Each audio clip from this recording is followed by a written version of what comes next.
All right, ladies and gents, apologies for any delays here. We are going to speed up to live time because this is live and we have a best of 7 quarterfinal. So hello, sorry to everyone who's watching out there on the stream right now and then people potentially on the YouTube channel later. I will be uploading the entirety of Battle of Africa 3 to my channel, so I'll have all the quarterfinals coming up as well as the semifinals and the final. Included in that will be a cast or two with the host Memb. Looking forward to it, and we've got a crazy set here, so the speed is not going to simplify things for us, but it will smooth out here in just a second. Now we have Suomi, which I didn't put up here because I'm an idiot, sorry. Suomi, a.k.a. Finland, and then we're going to have WWP, or White Wolf Palace on the other side, which is China.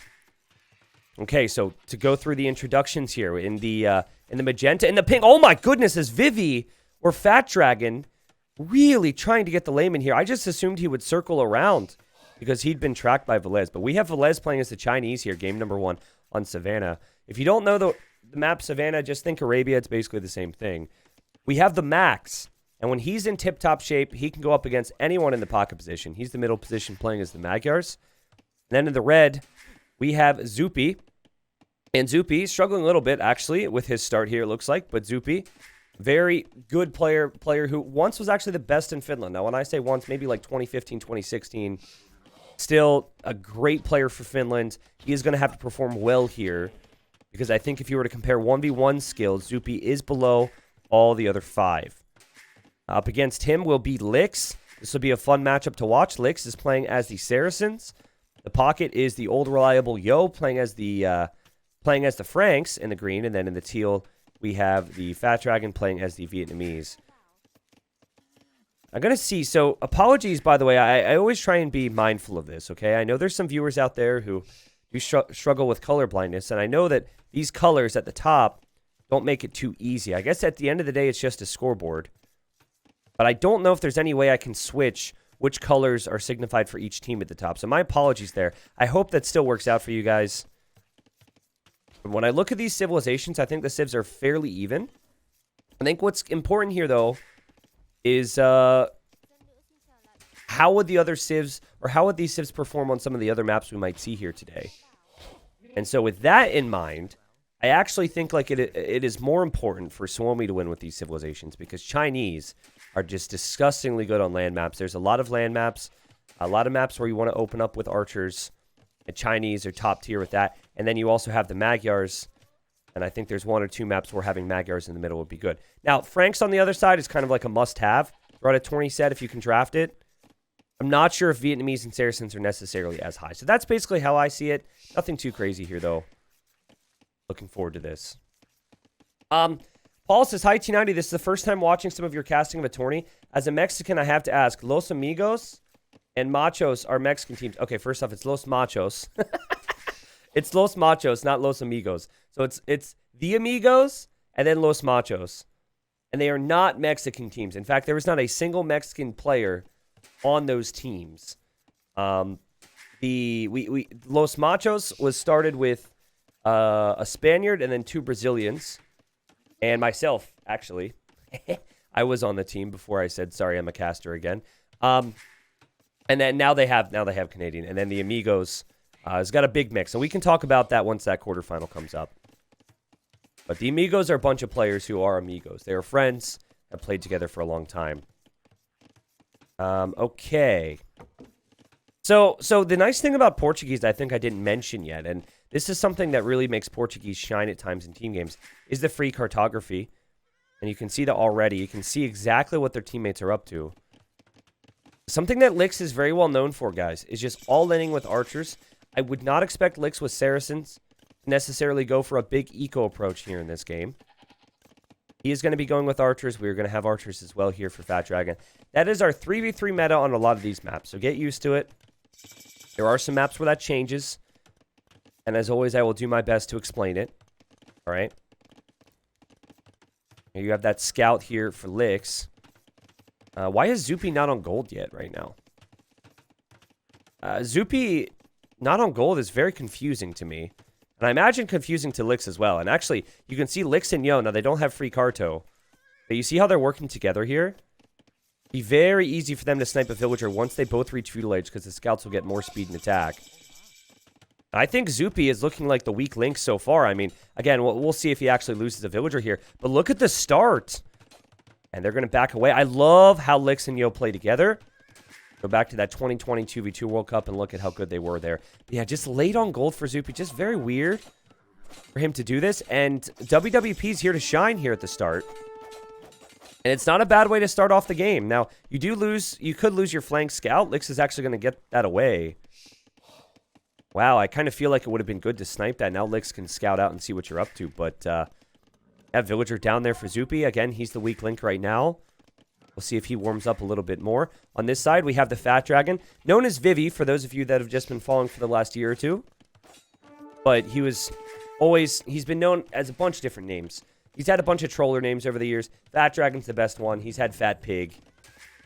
We had the really Dial days, which I can maybe touch on later, which is kind of funny. So, Frank Scouts have more HP, which is fantastic, but then Magyar Scouts get Forging. And Magyar Scouts are a bit cheaper. So, I'd say it's fairly even. If this goes into extended feudal age, you definitely prefer Magyars, though. And this fight, again, you can see more HP, but then there's going to be more attack from Max.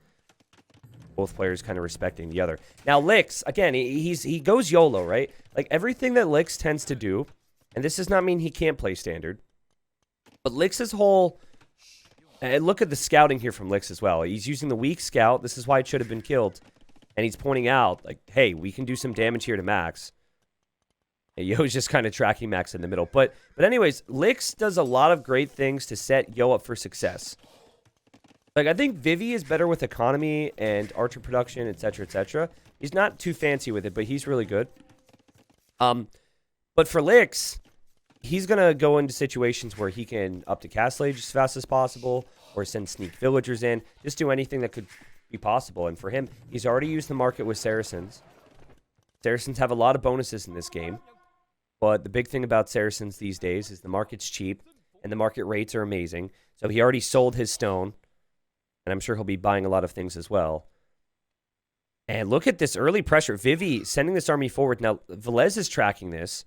So a lot of this pressure is coming in towards Max. And great job from Max, because he knows how big... Oh, he knows how big of a problem this could be. But he had just tapped the house foundation to block it off. He didn't actually complete it. This might not look like the biggest deal right now, but what's important here is that Max can't take gold as much as he would like right now. And here comes Lix as well. So we're going to have 3 players over here. And, I mean, for me, this all stems back, as you now see Vivi diving on the archers for Velez. This all stems back to the slow start from Zupi. Slow start from Zupi means he doesn't have the army he needs over here.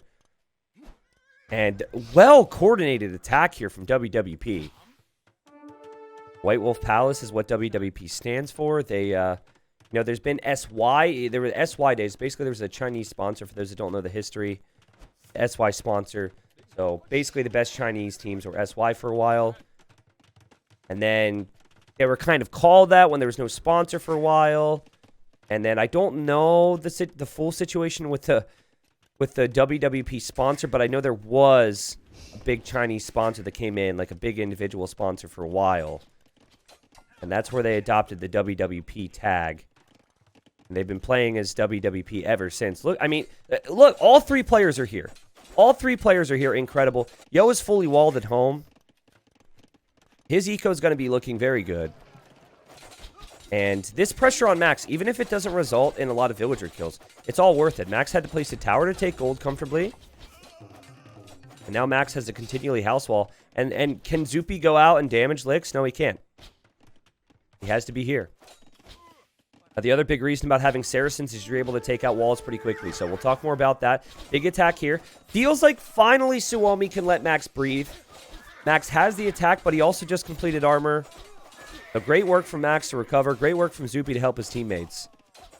And while the army count is a bit higher right now for Suomi, we now have to talk about the fact that they probably won't be able to break in.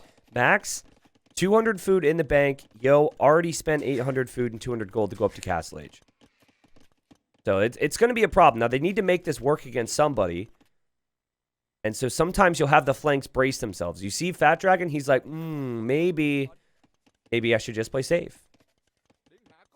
Yeah, Puppy Saturation Pinstack was another thing. It was another sponsor that showed up and then left.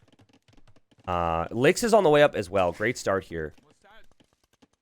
But yeah, again, like, I think it's really important, and something that I try and relay to you guys. It's really important what wins, what civs you're getting wins with, excuse me. I'm still warming up this morning. And so, when I look at Magyars and I look at Chinese, I feel like those two civilizations have the potential to shine on multiple maps throughout a best of 7. So this would be a fantastic start for White Wolf Palace if they could get this win here. This is not to say that Vietnamese are bad or you know, some of these other civilizations are bad. But they're a bit more situational, if that makes sense. I'm curious to see what Yo does here. Okay, so some players will make a gate. Yo didn't do that, and I didn't see the second stable yet. Very weird. As we now have scouts in from Yo, and Zupi can't get the walls down. Remember, Zupi lost a villager earlier. And Yo should just dive. I mean, he needs to get value from the scouts before... I mean, they're going to die anyways, right? And he did get some upgrades because that's going to translate into his knights. It's a very weak start from Zupi, we have to say, and I think he's going to be feeling some pain. Now, on this side, Yo, he has to wait for a few knights to come out. 2 knights should be able to deal with the scouts. The good thing for Max is that Velez is also here. So this is actually a really great position for Suomi, because now Vivi needs to make a decision. Vivi doesn't have a guarantee of doing damage if he goes forward against Velez. And Velez is maybe someone we haven't talked about a lot. I should maybe talk about him more. I think he is the best pure archer player that is in this whole series. He also maybe has the best pure archer civilization in the Chinese right now, and they go right to Yo. They know Yo is ahead of Max. They go right to Yo, and Yo is losing so many villagers. And not only that, guys, this army can break in to kill more, and Yo does not have a town center on that gold right now. So now, this is going to be a great game. We have a pause. I wouldn't surprise me if this is a tactical pause. I personally don't think that should be allowed. But, like, the game's going crazy from here. Zupi could die, right? So Zupi, I guess Zupi has to defend himself. But you see that Lix is already in castle, and Lix is getting ballistic. So Zupi, in theory, should be wrecked. And then we have Vivi heading, it looks like, towards Max. And Max just hit castle, so Max is not gonna have the army to defend himself either. Now, I will say this. Max does have a tower. That's nice. I just don't know if one single tower is enough for that big army of crossbows. So, I guess at the end of the day, though, if you do the math on what I just said, we're going to have 2 players who are going to be in fine positions on WWP in the flanks, because the flanks have not taken any damage. And then we're going to have 1 player who's not taking damage in Velez. But guys, Velez is playing out of his mind, right? Like, his skill set combined with how Chinese operate is just fantastic. He's got the university. He's getting house walls down. He's going to have ballistics on the way. He's got 3 ranges. He has the most army already, and he's got his army in position here. What does the pause do tactically? Well, okay, so you could like pause and say, okay, well, what's the situation and talk about it, right? I don't know that's actually the case, but like with how crazy this is developed to be, that was just my instinctual thought. Now you can't see anything fancy, yes. You can't do any of that. Yeah, okay, we have a 14. It also could have been like someone's dog was barking, you know. You'd hope that wouldn't influence a tournament, but man, oh man, the wood line needs to be abandoned here for Zupi. And oh my goodness, to come back from a pause and then have to like, deal with all the action again is not easy. Oh, man. And if you're Lix, you just keep massing crossbows. Look at him at home. Doesn't have the biggest farming eco. And then Yo is okay for now. You see Velez decide to move over this way towards Lix. Here come the crossbows here. Now, does Velez see this? Velez doesn't see this. Meanwhile, Zupi's getting completely wrecked. Lix has had a very good opening here. Very good castle time. You got early pressure in with Yo. But now Lix is going to be pushed off of his gold. This is already a player that doesn't have the best economy. But if he's able to get enough crossbows to just hold, and then Yo could come in to help, it could be okay. Economically, Zupi, 28 villagers. Now, there are many instances where not having villagers, I mean, don't get me wrong, it matters. But if you can have a high army count, you can still have some type of an effect. Looks like at the same time, sorry I missed it, a few villagers died on this wood line. And here we have Vivi. Max was able to get the TC up there on the gold. That's huge for Suomi. But what's not so good for Suomi is, well, we'll see, actually. But yeah, it looks as though Lix is going to be able to get back on his gold. There's one upgrade that is really missing right now, and that is Zupi with ballistics. He does not have that. I also don't think he has thumb ring. And so this fight is just not a fight that is going to go well for you unless you have God tier micro. But against thumb ring and also ballistics, it's so tricky. And so, yeah, here come the continuous flood of crossbows. You look at the Vil count for the pocket players. It's pretty similar for Max and Yo. Yo is on 3 town centers right now. Max the same. And a whole lot of control. You see how fast the Palisades go down? That is because you have Saracens on your team. The Chinese players have been known for picking Saracens in recent team game tournaments. And guys, a player that I was shocked by, this week we casted a show match. By the time this is on YouTube, I think, you know, it's been about a week since you could have watched that. Highly suggested on YouTube, but Fat Dragon has been playing insanely well. Like, Vivi was a player who, you know, was once seen as like top 5, top 10 in 2018, and then just didn't really show the level of dedication of other players. He didn't really improve. He stagnated. Didn't really seem like he cared to improve. Was very, I don't know the words, as we have a good cleanup here from Velez and Max. I don't know. You know, just like was happy where he was, I guess. Got a little complacent. And so, you know, I've watched him play, and I've just never, like, really, he hasn't stood out to me massively in 1v1s recently, and in team games, you know, he wasn't even playing with Yo and Lix for a while. He's playing with other players. He's playing insanely good. I mean, Vietnamese are great, don't get me wrong, but I've been impressed, and he played really well in that show match, and that's actually why I feel like this could maybe go to 7 games. I think, like, if you would have asked me 2 months ago, I would have said Suomi, like, 4-1 here. But after how Vivi's playing, and, of course, I compliment a player, and he starts to take losses. Just typical. Typical! Sorry about that, Vivi. And, what, WWP looking good, man. Also, Lix is looking in really good shape. Here comes all this pressure from Lix and from Yo. It makes it all the way over to Max here. And Zupi here to help, obviously. Does have ballistics now, but he's out of position. He's out of position. This is so... Well, it's an interesting fight, actually, because the tower got a lot of hits, and you also have Velez here. So it actually looks like a fight that Suomi are going to clear up. And that's not the first time they've cleared up an army that has arrived to their base. We just saw the other one over here. I guess the main concern is these armies are still getting value. So, you know, the army we saw arrive here killed some villagers from Max, delayed Max. The army we saw here delayed Velez as well. And so at the end of the day, it is still more army for WWP. Their economy is still stronger. And I think the player that I'll continue to look over at is going to be the Fat Dragon here. Because I think now, like with Velez's eco count and military count, Velez needs to have a stronger Imperial Age time. Velez needs to churn out more archers. So I'll be paying attention to those two. We know Zupi cannot compete that well with Lix, but it's so funny to me. Look at Lix's approach. Lix isn't booming. Lix is like, nope, full army all the time. That's all I focus on. Micro army, make army, boom, boom, boom. And it works really well with Saracens because you can destroy the buildings. So with all this pressure continually coming in towards Max, imagine what Yo is going to be able to do with this. And you can see it now. Yo has more knights. Lix's micro has actually been insane, though. I'm really impressed with him. 61 army for White Wolf Palace. It is 40 army for Suomi. The economy lead's not that big for Suomi, or sorry, for WWP. You would think it'd be bigger, but again, Lix is not booming. And we will not see Zupi boom either. Maybe there's a world where we see a second TC for Lix, but he's got 5 on food, which is enough for 1 TC Vil production. That's about it. Look at the resources right now for the Fat Dragon. As he comes over here and hits Velez, not an awful lot Velez can do about that because he has had to send his army to help in the middle. And we see Imperial Age on the way for the Fat Dragon. That was what I had just mentioned would be a really important thing for Velez to accomplish. Because if Velez could somehow get to the Imperial Age faster, maybe he could push it back for his team.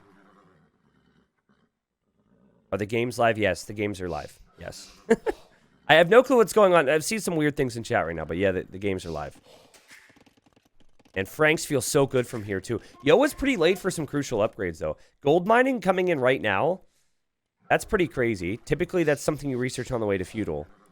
And then the Castle Age wood upgrade is also late. But I guess when you get the farm upgrades for free and his Vil count's looking like this, he won't be bothered too much. And, well, Zupi's like, guys, they're killing me. And honestly, the best play might just be to let Zupi die. Like, I think if they let Zupi die and go kill one of the other players on White Wolf Palace, that's their best chance. And look at who they're surrounding here, guys. They're going to fully surround the Fat Dragon. This is a player who's on the way to the Imperial Age. If he doesn't have an army, it could really shake things up. And you notice what this has done. Like, White Wolf Palace is like, wow, we can't kill this guy. He's already dead. We can't have our teammates falling behind here who are in better positions. I said Lix is 46 crossbows. And now you have Zupi out of position. Zupi gets fully surrounded. I think the thing that's sad here, though... Actually, this might be bad for Yo. I don't know if he can escape with his knights. Is he trapped in here? Guys, I think he's trapped in here. He'll end up losing more knights than I expected there. The army count is 80 to 80 right now. The Vil count's actually pretty close. It's funny how it looked so bad for Suomi when the army arrived to Zupi, but probably the wrong player to focus on there. And now I think there's more of a world where Velez could possibly do something with the faster Imperial Age. He does have the stronger economy. He also has the higher army count. That said, what they don't have is momentum right now, and that's going to hurt. Like right here, with the faster Imperial Age, we're going to see a big clear up here from Vivi. And this could also lead to a situation where this army isn't fighting all the time because Les is distracted. And Max has a lot of knights, though. 32 knights. How is Max at 32 knights and Yo is only at 22 right now? And Max also has some villager kills over here with 2 knights on the gold. What is happening? Oh, man, you have to take this game. This has to be a win for you if you're WWP. You had some great positions early, and the positions continue over here. Fat Dragon, I would love to see him maybe make some rams. Okay, as I say that, Siege Workshop. This is live, by the way, not scripted. Yeah, I feel like normally you don't want to add rams if there's knight support, but there's not knight support, so it would make sense. We will not see the Imperial Age for Lix, who's up to 10 farms now. But crossbow numbers will obviously matter here. But, man, the knight numbers, as we see the Max on the way up to the next stage. But wait a second. Is this a fight he wants to take? Also, why is Velez not engaging? I guess he's microing on the other side. Actually, a very good engagement here for WWP. And Max is taking a lot of fights without support. And while he had the knight numbers now, Yo's knight number is similar. I love how Lix micros. He patrols in with this army. And then he fully micros this army. So, like, this army's still getting attacks, but he can be more, he can go for more fine-tuned micro with this group. And, of course, okay, compliment a guy, and he's going to lose his army. Sorry about that, but look at this. Max getting hit now, losing quite a few villagers there. Puts Yo back up on top. The difference, though, is that Max is going to reach Imp, and Yo is kind of all in Castle Age here. He has stalled out production for now, but there is a big difference here. Not sure about the bombard cannon. I mean, in a 1v1, I would like it. I prefer the rams because I think it would take out the buildings, which is really what you want. But then again, he's just mopping up every single army we see for Velez. Okay, Lix and Yo running this way. They have to have some concerns when they see Max is in him. It feels like if they hold for a couple minutes, they'll be okay because Max is really fall behind Yo with economy. And obviously, massive lead here for Vivi on this side. If it would be double Siege Workshop, though, and capped Ram, I think these archer ranges would be gone already. The bombard cannon, I'm just not a big fan. It's also more expensive to do that, but obviously a big fan of that position there. Now, if this was not... If there wasn't a hill involved here, guys, this would be an easy clear for Suomi. But they were on the hill, just trying to hold that position, WWP. Now they have to fall back. Guys, I mean, Fat Dragon better push a little faster here. Also, just realizing that Max didn't have +2 armor that whole time. He must have thought he had it, because he clicked his armor upgrade right when he hit the Imperial Age. My guess is he clicked that at one point, thinking he had researched it. And had to find out the hard way it wasn't in the whole time. That's a really, really bad move when you've been up against so many archers, and maybe explains some of the poor things that has happened to Max. But now he's going to have imp armor, and Magyars also get the extra attack. I would say take out the ranges here. Maybe they feel the need to go in for a kill because of what's happening on the other side. But yeah, I would say taking out the ranges would be a good move. Continuous push here from Vivi, but Velez is kind of holding. And the army count is higher for WWP, but they just can't engage with it yet. You have Yo waiting and being patient. And then you have Velez, Lix being patient as well. That's actually his imp TC. If they would have broken through here, they could have actually stopped him from getting to the Imperial Age. Again, love how Vivi's played this game. Somehow got another army here. Impressive stuff. He will try and drop a forward castle. It feels like Velez can't push this back on his own. Look at how many units just went down here. There's 3 armies here at Lix's base. Lix, he will make it to imp, but barely. Oh, wait. Oh, my goodness. Oh, my God. Saved by the freaking bell, man. And not the town bell, because he doesn't have a TC for that anymore. Lix doesn't really have resources to get any upgrades here. He's going to get Arbalest Bracer. That's all he can afford. Who would have predicted that Zupi would actually have more villagers than Lix? Because that's where we're at right now. Now, something I don't see possible is the Paladin upgrade for Max. And something I don't see possible is Velez being able to save himself against the Fat Dragon. These Vietnamese archers have more HP, and there's also more of them. And the bombard cannons will take out the army and the buildings slowly, but surely. Yo, he shows up with Cavalier, and Max cannot deal with that. There's 26 Cavalier for Max. There's 44 of them for Yo, who's going to send a few units over here to help out his buddy Lix. And, ooh, this is an interesting thing. We'll see who notices this. I think Max just did. Yeah, Yo's like, he's on that gold. I can't imagine Max is going to be on that one for much longer. And we have, what? We have Paladin for Max? Hold on a second. Did he receive resources? Tribute. Do I not have tribute here? I guess I do have tribute on. Anyways, I think the GG is going to be called anyways. My apologies. I really thought that the only way he'd get the food for that would be if he would have been slung. But we have Paladin on the way for Yo anyways. We knew it was going to be a big clear from here. Big lead on both sides. And again, you know, Max was really going to need that gold. He would lose all of those villagers, probably running out of gold in his base. And while it was a good recovery from Zupi, I think he just fell way too far behind early. And the key for me was the coordination from White Wolf Palace. It was just fantastic. The initial coordination from Yo and Lix with the scouts to kill a villager on Zupi. I still have no clue what Zupi's build order was, by the way. Very confused by that. I think he was delayed with archers because of it. And then all 3 players heading right towards Max. So much of these games is going to be about taking control of the game before the opponent. And so they just said, YOLO, boom, sent the early armies forward to Max. And while there was a great counter from Suomi, and they did a really good job against Yo, they were unable to get as much damage into all the players. And Fat Dragon, I don't know if he even lost a villager in this game.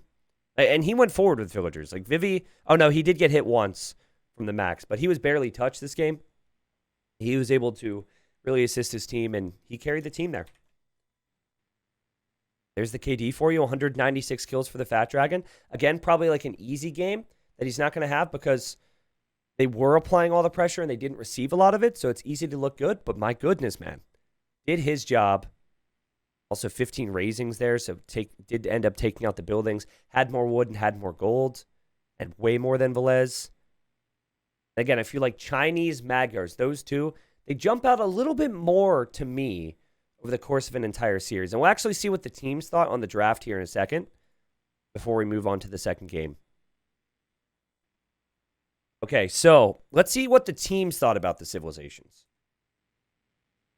So, based on the drafts, you could make arguments against what I just said. So, Franks and Saracens were in the top 4. And then you had Vietnamese somewhere. Okay, they were on the top line as well. And then we had Chinese, Loss, obviously, for Suomi. And then where do they have the other civilizations here? Magyars is pretty low. And then Portuguese. Sorry, I actually forgot what it was because it was such a bad game from poor Zupi. Portuguese has to be somewhat low, right? Yeah, Portuguese as well. Okay, so again, based on my theory, WWP and Suomi would disagree with what I said. So, in theory, these civilizations at the top have a very strong plan in mind, and Suomi will rebound here. Okie dokie. I'm excited for this one. We have some really unique bonuses at play. I welcome everybody to game number 2 between WWP and Suomi. What a great start for White Wolf Palace. Best of 7, by the way. It's a little rare for quarterfinals. I like it, though. In the green, or actually, let's not start with him. Let's start with the player who led the score for his team in the previous game. We have Fat Dragon playing as the Malay, and expect a lot of archer play, though we have seen some deviations from that. His pocket is Yo with the Berbers. Now, there's a couple things with Berbers. First off, you have the cheap knights and camels. Again, Yo loves his knights, and he loves his economy. But also, having faster villagers could actually help you access some of the resources towards the center if you wanted to. So just something to think about there. Here in the blue, we have Lix. And Lix is playing as the Teutons. Now, Lix did try to go for some weird monk siege play in his show match against Gamer Legion this past week. Except the opponent had Teutons, and he made a bunch of monks, and surprise, surprise, he wasn't able to convert anything because Teutons have a team bonus that resists conversion. So maybe they still like that plan. Lix is up against Rubenstock. Rubenstock coming in, replacing Zupi. I wasn't sure if Rubenstock would be not allowed to play, sorry. Around today is what I meant to say. He's playing against the Italians. And then his pocket, already researching the feudal age, what upgrade is the max with the Burgundians. And Burgundians have just performed so well in this tourney because pocket play tends to be really important. And there's also a few maps. There's this one. There's Grand Barra. There's Donut. There's quite a few maps where the pocket's more safe. And so the downside of Bohemians Burgundians, has just been the fact that if you're going to research these eco upgrades early, you need a little bit more time. And then last but not least, we have Les playing as the Bohemians. And I think Bohemians is just fantastic here. But what you can't do with Bohemians is maybe go heavy into monks. And you might not see that as frequently these days because the devs did change their monasteries back to normal prices. But getting the gold mining upgrades for free with Bohemians and playing into archers when you can research chemistry and freaking Castle Age is pretty cool. It's actually pretty cool that we have 2 civilizations where you can research and upgrade an age early on the same team here. Like, I don't think any of the other civilizations can say that, so just something to think about. Yeah, nice little clash, right? Lix and Rubenstock, known for being really annoying, but I think this map is a little more meta. I don't think you're able to do much to distract 2 players in this particular map. Now, the old version of the map, and old like a year or 2 ago, there were actually boars towards the center. Or I guess since it's Africa, it would be like rhinos or elephants. And they changed that, and they made it so you would have to come down here for shorefish and the other huntables. So what happens is players tend to push in a lot of stuff with their scout. So you don't actually see as much scouting, guys. And I don't know, that's still a choice. But players want all the extra food before they wall up. And some players don't want to take the risk that we're currently seeing from Rubenstock. So they just end up pushing all their resources. And if you're not scouting as early, what that could lead to is you assuming what the opponent's going to do and possibly getting it wrong. I think Rubenstock's going to click up super quick here, though. There he goes. Wow. He's on the way up. I was talking before this, but I think Italians are underrated. I think Italians in team games are fantastic. It's cheaper for them to go up to the next stage. They have great archers and then cheap trade for their team later on. So it's not just a water civilization. I think it's more so 1v1 water civ, but and here comes Rubenstock. He just wants a little bit more food underneath his TC. But you'll notice that we have not seen a click up from Lix. Also, I don't know why Lix is not building this yet. I guess he's waiting to push in one more ostrich, but this just tells me Lix very much wants to go for fast castle, something I had seen before from him. And again, he tried to go forward siege. So being Teutons, he might try that again here. But I'm a little concerned for him, actually. Because he doesn't have loom, and this wall is not down yet. I don't think he's expecting Rubenstock to be up that fast. And he might even be assuming that Rubenstock's going fast castle. Because Yo is going fast castle as well over here. Okay, this should be a dead scout for Licks. If I'm Rubenstock, I see this and I okay, he's not attacking. Now you should attack. Why are you not? I would have gotten a head start on the attack when I was on the hill. Because now the scout is close enough to get home. I don't love that decision there from Rubenstock. At the end of the day, he's probably not going to get many kills, but it's a weak villager for Licks. Licks is a great quick waller, but what a mistake that was. Oh! No! Disaster for Rubenstock. Oh, he doesn't kill a scout. He doesn't kill a villager. And he loses his own. Oh, my goodness. I mean, that was so disastrous for Rubenstock. Oh, what a sad time. Does he have an archer range yet? He has an archer range. He is on gold, so he's going to be sending archers forward. And Max has heard about this, so Max is here. And you can already tell, like, Licks knows he's going to lose his scout, so he just says, whatever, let me get my walls down. Now, I will say there's a positive here. The positive is that the berries can be ranged. So, sitting 2 archers here will actually mean that Licks might not be able to go fast castle. Update on the other side, we have a straight archer opening for Velez. Update here, we have a straight archer opening for Fat Dragon. I expect pretty much the same thing from these two throughout the entire series. And then we have Yo. Yo is going to go fast castle himself. Then in the middle, we have the Max. Max is making scouts. So we have 3 players going feudal age pressure for Suomi. We have 1 player going for feudal age pressure from WWP. Very different strategy choices. And that was kind of funny. Did you see that? He didn't want to... Yeah, he didn't want to trap his villager in there. But the villager wouldn't have really been trapped because the bush only had 1 food on it. But he probably didn't realize that. So I'd say the concern right now if you're Fat Dragon is if you move out, there's a lot more army out there to deal with, right? So you probably don't want to move out. And you just want to make sure you don't take losses. He actually placed a tower already. Smart thinking. I wish he would place a house here, though. Because the enemy could still sit underneath this tower and not take damage and range your gold. I don't love that. I'm guessing we're going to see Licks sell his stone here. Pay attention to his stone count at the bottom right. I mean, he doesn't necessarily need to. Maybe he just sells 100. Maybe he wants some of that stone for later on. This pressure is decent, but they're not really killing anything. And yeah, Licks will sell his stone. So, again, I think what he's going to do, and I think this could actually work well. I think he's going to add a siege workshop with some monks. If he can just survive this, and I think walling to the TC would be a mistake. I think adding the house walls like this is the way to go. But if he can survive this, it can work. Because in theory, what's going to happen is Yo is going to have knights, and it's going to push this back. And then if this has to move away, Licks can walk out here and build those buildings I'm talking about. Guys, there's just so many things that I have to disagree with how Rubenstock has played so far. And another big thing is why no fletching? The only reason that Licks is able to continue to place houses without losing villagers is because there's no fletching. If fletching was in, which is only 100 food and 50 gold, villagers would have died. The blacksmith's there. He doesn't have fletching. I mean, I assume it's a strategy decision at this point to not get it because they've waited so long. But fletching would have been huge. Behind this Max, pretty decent economy, of course, with the Burgundians. And he'll be walled up. And, ooh, speaking of strategies. Okay, Velez cut through, and he's actually looping around right now.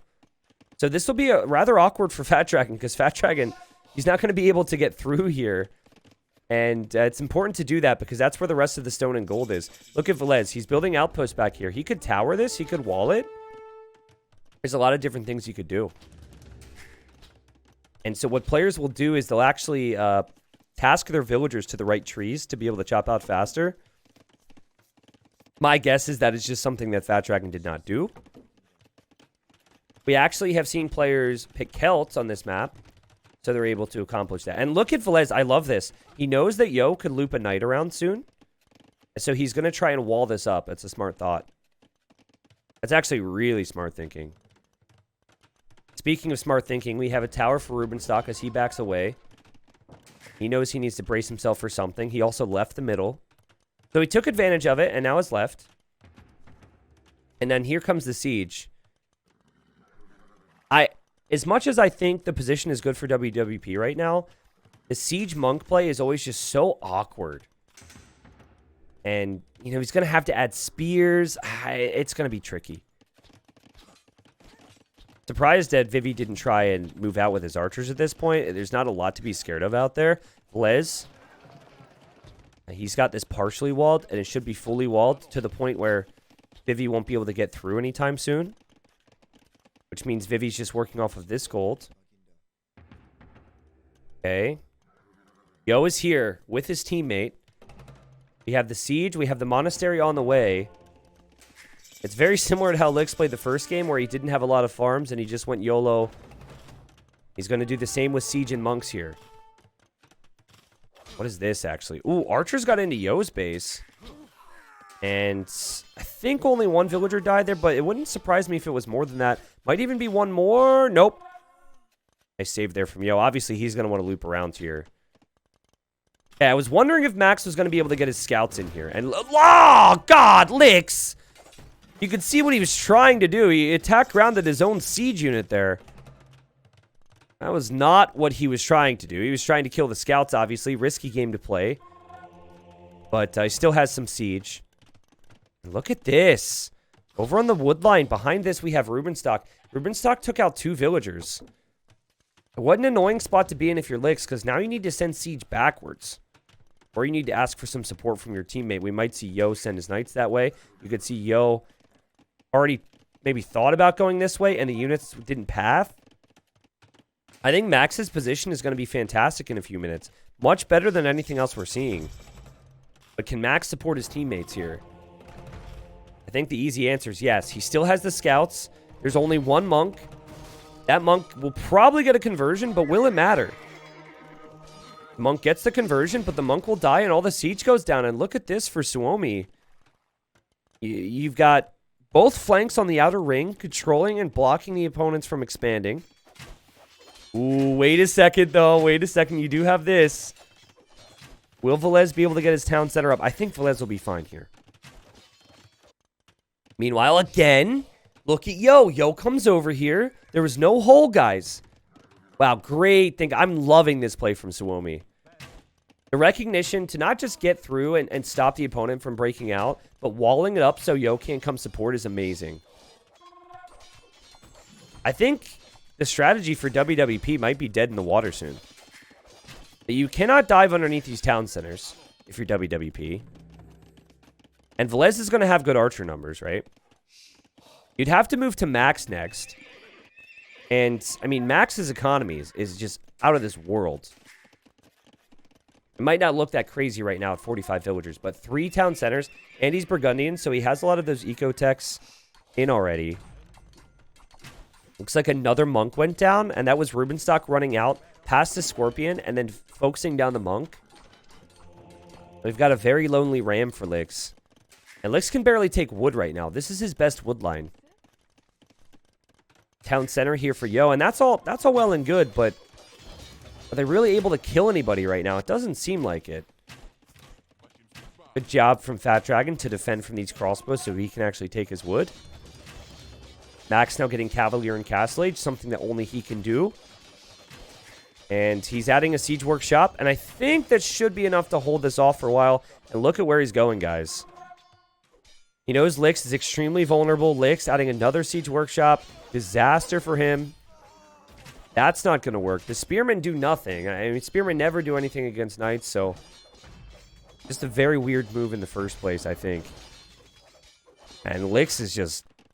I mean, for how good he played in that first game, it has been the exact opposite here. Even some siege will be produced over here for Velez. As Suomi now have a 25 eco lead as a team.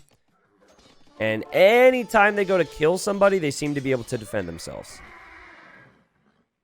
Redemption for Lix.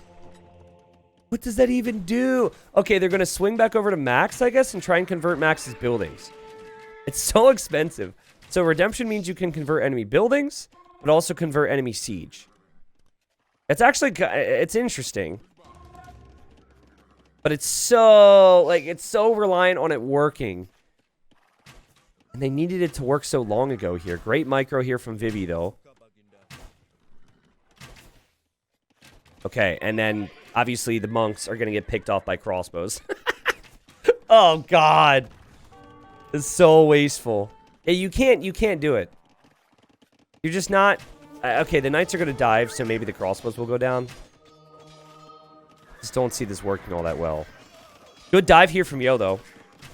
And Max had deleted that house, so his ally could save his army here. But might be regretting that one right now. Here comes Vivi as well. Vivi's here to join the party. That monk will end up dying, so won't get any big conversions. We also have Rubenstock, though, on Yo at the same time. Rubenstock still keeping up some pressure. He actually going guard tower rush on the other side of the woodline against Lix. We do have Vivi on the way to Imp and has been on the way to Imp for a while. And he has more crossbows than Velez now. That might change, obviously, if he takes a big shot there. It feels like their only win condition is through the knight numbers of Yo, and then through the faster imp here from Fat Dragon. Actually, really impressed with Fat Dragon again. Melee do advance faster to each age, so certainly having Melee is helping, but he just has made everything look really easy so far, which is a sign of a player in fantastic form. If they can kill Max here, guys, this might actually have a chance. If they can kill Max... take Max out of the game. And there's siege, there's crossbows, there's monks, and there's knights here. It's going to be almost impossible for Max to do it on his own. Maybe they've got a chance. Max needs some good siege shots, and he needs to hope there's not a hole here. Because if there's a hole of some kind, and those units get in, the siege will not work for him. The crossbows for Velez will do nothing. Velez still in the outer ring. Rubenstock still in the outer ring. Rubenstock now running forward to head to Lix's base. I don't think Lix will mind that too much. And you can see how desperate Max is to defend this right now. He has 2 siege weapons behind this. It can be converted, though. And now they're going to dive in for the siege. Actually, this gets converted. And it rocks Velez. So now there's a Mangonel that could just roll in here and look at Max. He's desperate. It's a great move, though. To stonewall like this is a fantastic move. But can he just lose this town center next? Oh, my word. He's also still producing here. Meanwhile, we have Onager on the way for Vivi. So he can just cut through the woodline with Onager. What a crazy move that will be. I don't know, guys. It feels like WWP could actually do this all of a sudden. That's the crazy thing about Siege Monk, though. Is it just has to get to a certain point, and then it starts to snowball out of control. Fortified wall for Max. Another siege workshop, another tower. He's really concerned about this. But you do have Rubenstock with a pretty large ranged army. He's going to be in the Imperial Age soon as well. The concern I would have if I were WWP is, do you have the economy? And if you think the answer is no, then you have to just all in on military. And that's all Lix is doing right now. The big problem, I'd say, is they haven't taken out more of Max's eco, and they can't easily get through here. But if we could see some Mangonel roll forward, or some Onager roll forward, and maybe the Onager would help them out, being able to access the Max. The Max will likely lose his TC, and anytime he will hop out with Siege to try and take out this Ram, it could get converted. But I like the fortified wall choice anyways. And I also love this decision from Velez, who has a much bigger economy, to just drop the castle, protect that choke point, and go up to the Imperial Age now. And, wow, here he comes. He actually wants to attack this here, and he will get the kills. This is fantastic. This is huge. Also, a couple units from Max going to be thwarted by Yo. More walls from Max. You just need to keep your villagers alive. In theory, your flanks should save you here if you're Max. Rubenstock will drop a castle on the other side of this wood line, which is a hilarious spot to place the castle. And you can tell he's kind of waiting. He doesn't know exactly if that army is going to break through or not.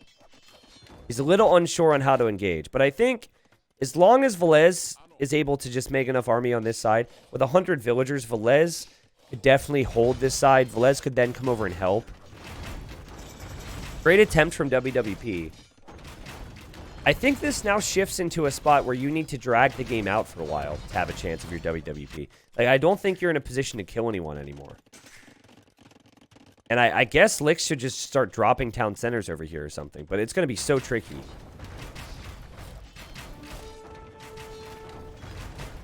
Okay. What is this? Wagenberg Tactics.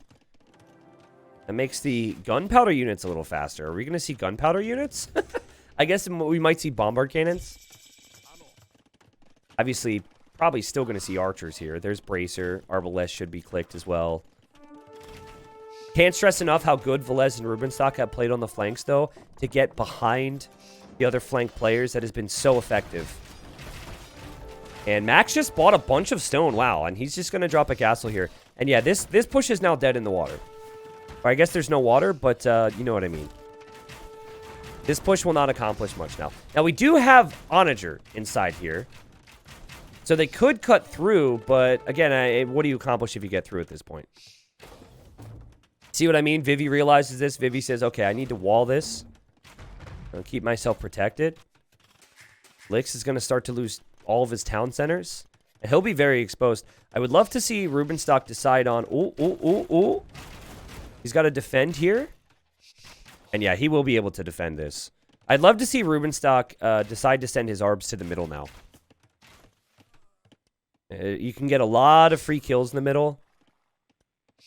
You see a big important upgrade coming in for Velez. We see the Hoofnitze upgrade, and I don't think that unit is very easy to stop. In fact, I think it's a balanced nightmare.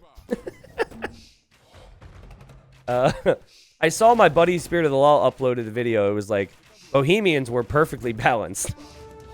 And just like a couple days prior, I had seen a bunch of Hoofnitzes kill literally everything in sight. And I was like, not sure if I agree with you on that one, man. But I guess, you know, if you think about it, does anyone remember the cost of the Hoofnitze? It is pretty pricey. Just every time I see Bohemians and Imp, it's like they're getting there, you know? It's not like, you know, other things which are, like, war elephants, you know, which are really hard to balance. Yeah, I think the, you know, there was the blast radius or the blast damage or whatever of the Hoofnitze that was affected. But my goodness, they still seem really, really strong. Yeah, it's expensive. If Imp upgrades the same cost, yeah, it's probably pretty balanced then. But every time I see it, I'm just like, ugh, what do you do against it? But guess what? You know the biggest reason they're going to die to this is because of the eco difference. First off, it's not even just that. Malay can't really do much else than make archers in their own bomber cannons. But 130 villagers versus 70 villagers? Just too big of a gap.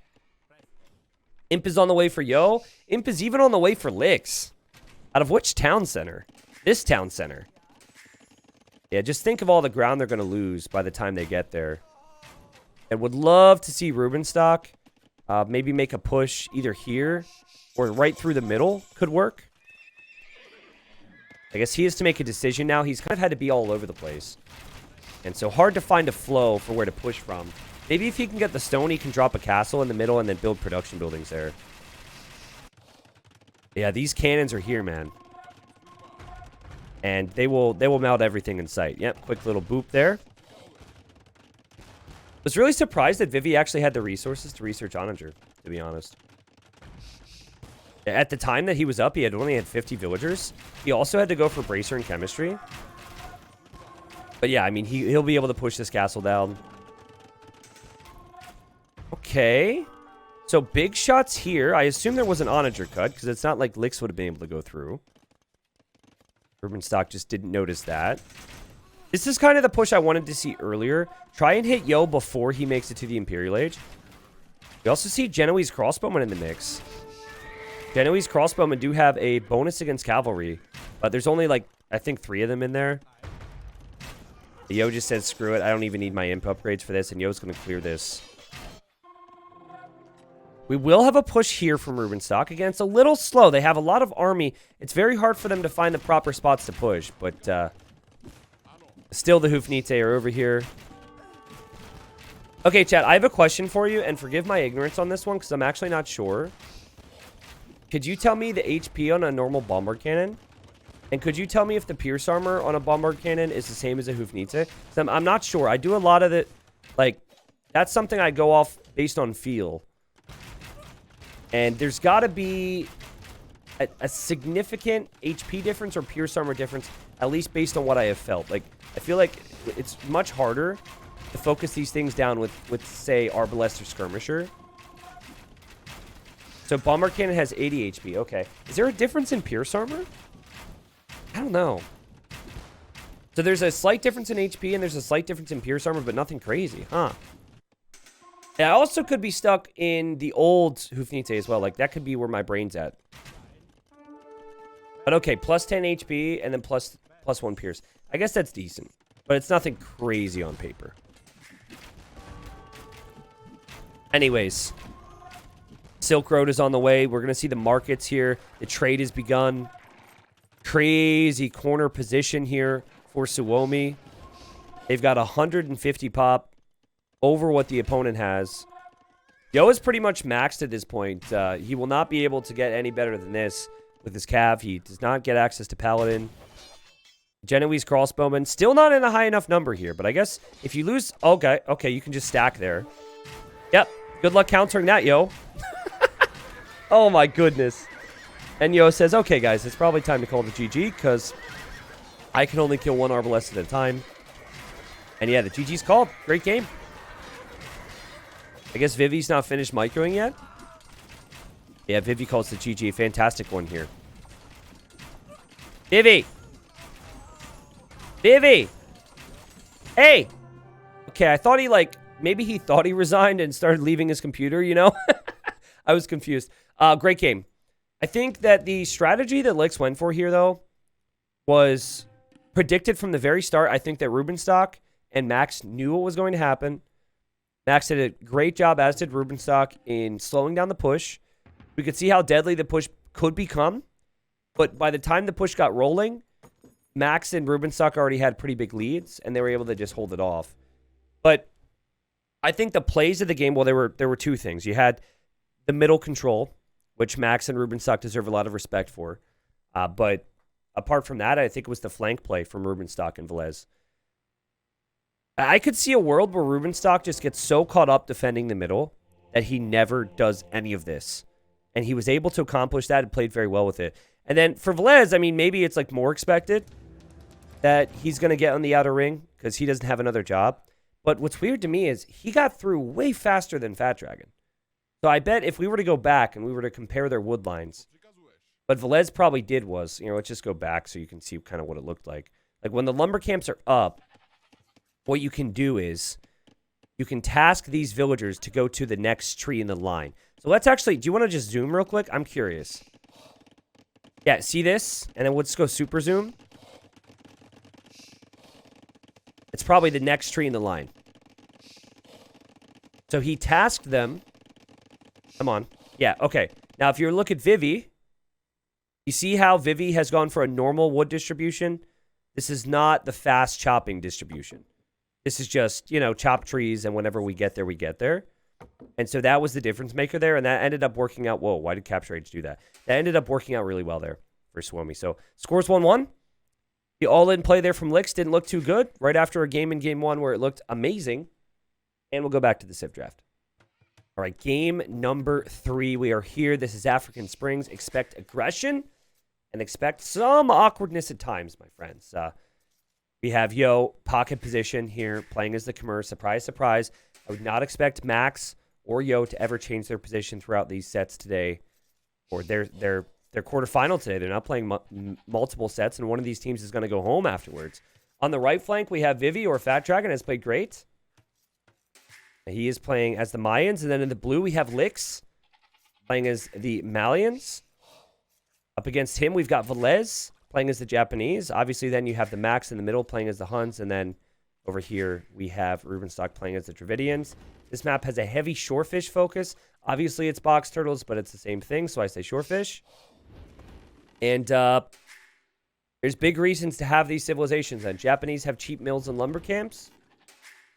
Huns don't have to make houses, so they save a lot of wood. And you can see the difference in the start already, though we do have Yo actually already out here with the mill, but also taking some sheep. The Malians also have cheaper wood cost on all of their buildings. So their lumber camps, mills, houses, whatever. So they're actually pretty even with Japanese in terms of their overall wood savings when you're talking about Dark Age into Feudal Age. And then Malians, I think, are the preferred civilization. But the Japanese man-at-arms, they do attack super fast, so that's something you really have to worry about if you're over here up against the Japanese. Players do not start with the scout. They start with the camel, guys. So it's a little bit more difficult to block off walls. And we will have to probably see some tiny walls around the villagers here as the game progresses. Max loses camel already? Looks like he did, actually. Ooh, he did. I'd say if there's any positive, it's that you pretty much know what to expect here. It's not like Yo is going to do anything other than what Max is expecting. And also, it's a lot less... It's not as bad as if you were to lose, say, your starting scout. Because then you have one less unit to attack with. Max bringing in the Rhino. And all right, well played. Yeah, good catch there, Mendoza. Good catch. Yeah, not that big of a deal. I think it's actually much better for the pocket player to lose it than the flank, because the flank needs to know, is it going to be just archers, or is it going to be man-at-arm archers? Usually the pocket players stay at home. Okay, so what I'm excited about here is, how many stables are we going to see? Because these uptimes are going to be really fast, but the food income is also insane. Villagers on shorefish is a bit faster than other sources of food income. I think it's the second fastest source of food income. The first would still be Mongol Hunt. Obviously, Hunt tends to run out, though. And if you look here, there are 213 box turtles remaining. Multiply that by 200. That's a lot of food. You guys can do the math on that one. So if you were to compare a normal fast archer uptime on a standard land map, it would be 19 pop, maybe 20 pop. The occasional 18 pop if you have a civ like Mongols who can hunt faster. There might be a few other exceptions. But anyways, you can see 18 pop for Yo, pocket scouts. And yeah, we're going to see some quick uptimes here from the flanks as well.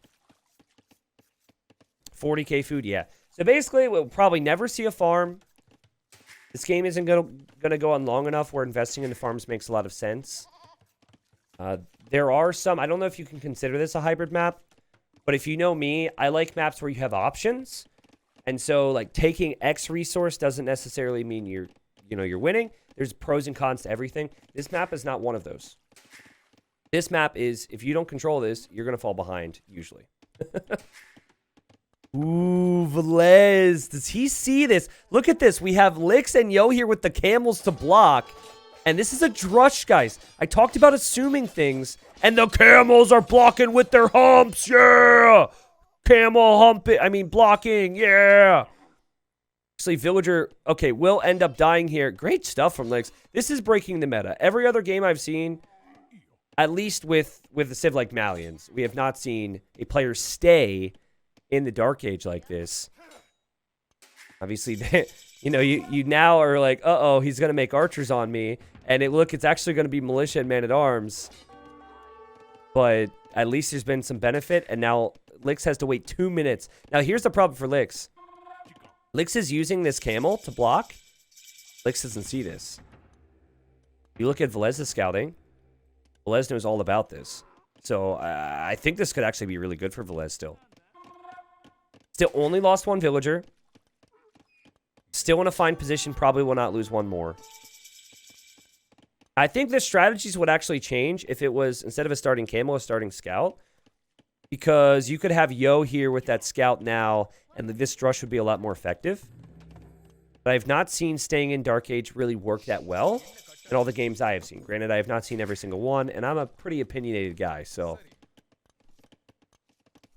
Okay, we will see Man-at-Arms for Rubenstock. Dravidians have the cheaper barrack technologies. So it makes them strong there. Plus, they receive plus 200 wood when they arrive to the next age.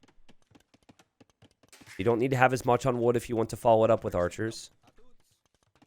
Vivi should see this, and Vivi should be concerned about this, but he hasn't run away yet, and now he does. Yeah, he's already got one archer. Then over here, I actually didn't see a villager go down for Licks.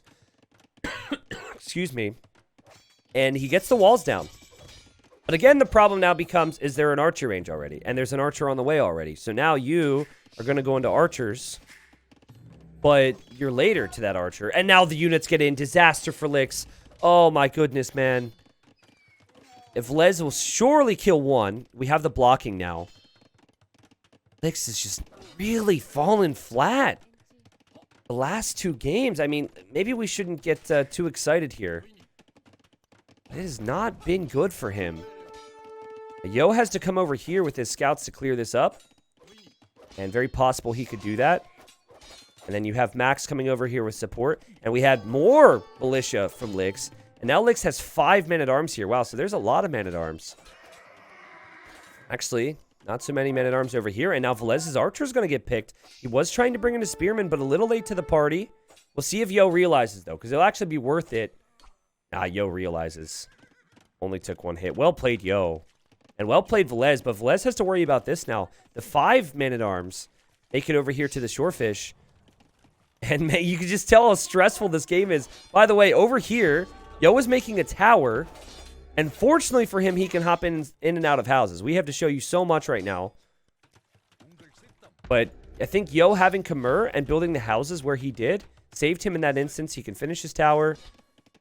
Suddenly things are looking a little bit better for Licks. But even if he kills this Vil, great blocking to do that. He's got 22 villagers. It's 25 for Velez. Also, Velez, I guess that was intentional.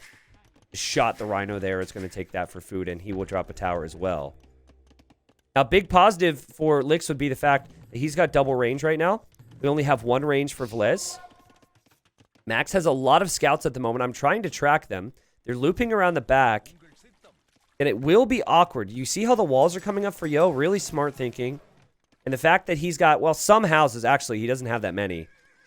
Oh, I guess you can fit 5 villagers inside of a house and 5 villagers inside of a tower. But I'm actually a little disappointed that Yo didn't build a house here. I was expecting that. And now there's only so much room, and Max finds a great spot. Speaking of finding a great spot to kill villagers, look at this from Fat Dragon. Somehow has made his way over to Max. And Max has a tower on some of his shorefish, but those shorefish are almost gone. The scouts stay here, though. This means Yo has to be somewhere. Where's Yo right now? Yo barely has army! Oh, Yo is almost no army. Oh, this is so bad for Yo. Max went double stable. Something I'd mentioned before. We only had one stable for Yo. Oh, and he's farming. Okay, all right. That explains everything. You just can't farm on this map. I mean, you can, but that is a death wish. Because the food income on the shorefish is way faster. And I still think at the end of the day, like, Yo could have been okay as long as he made some houses here. But, again, hiding inside of houses, I guess, doesn't mean your villagers are working. And that's been the case for Max. Max making enough scouts to maybe deal with these archers. I think he'll be okay. Fat Dragon having gone forward to hit Max. Now doesn't have the army quite yet to defend himself. So he's also off the shorefish, just like Yo. And the only player that's really been able to take shorefish has been Licks. Not what you expected when you saw the start. Les would generally be considered better than Licks, yes? Oh, yeah, he's way better. Velez is I think Velez is the top 10 1v1 player these days. I don't think there's any dispute. Velez and Yo are the top 1v1 players from these teams. Like, if I had to make a tier, if I had to make, like, a ranking of the teams, I think it would be Yo and then Velez, and then everyone else to step down. Like, a tiny little step. Obviously, they're fantastic. Like, I guess Vivi, I think Fat Dragon would probably be number 3 on that list. But that's a tricky one. Because, like, Max and Fat Dragon have really fallen off in 1v1s. And Max has just been incredible here. And look at Velez. He clicks up now. He's on the way to Castle Age. Max is sitting on 13 scouts. Yo is trying to catch up. He's only on 5. And Rubenstock will also likely click up to the next stage faster.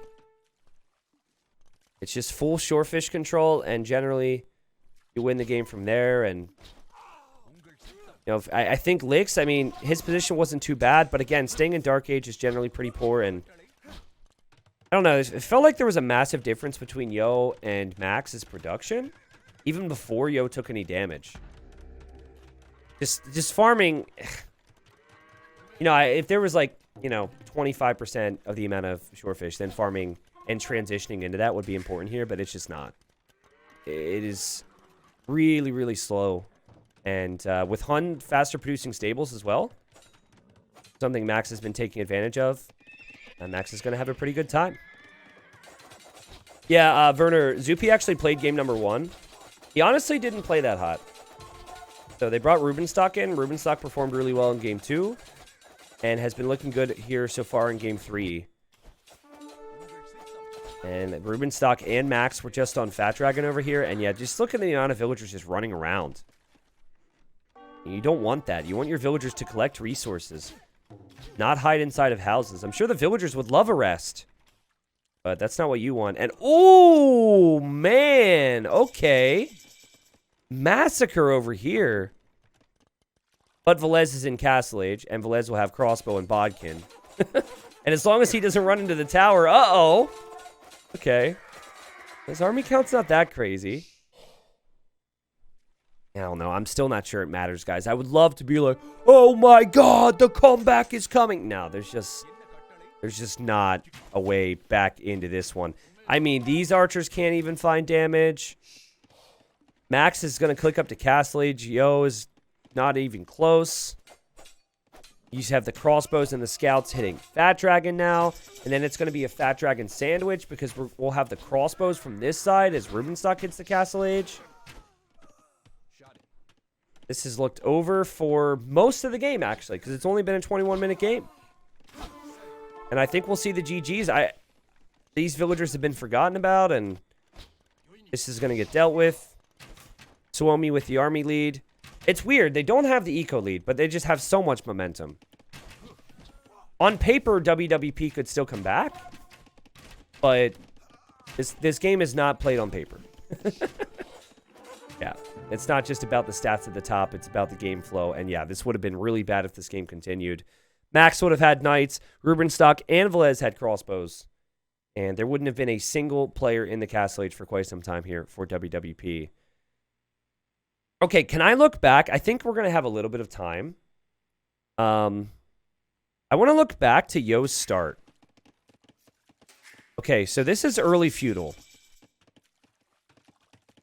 Yo goes lumber camp. That's very weird to me.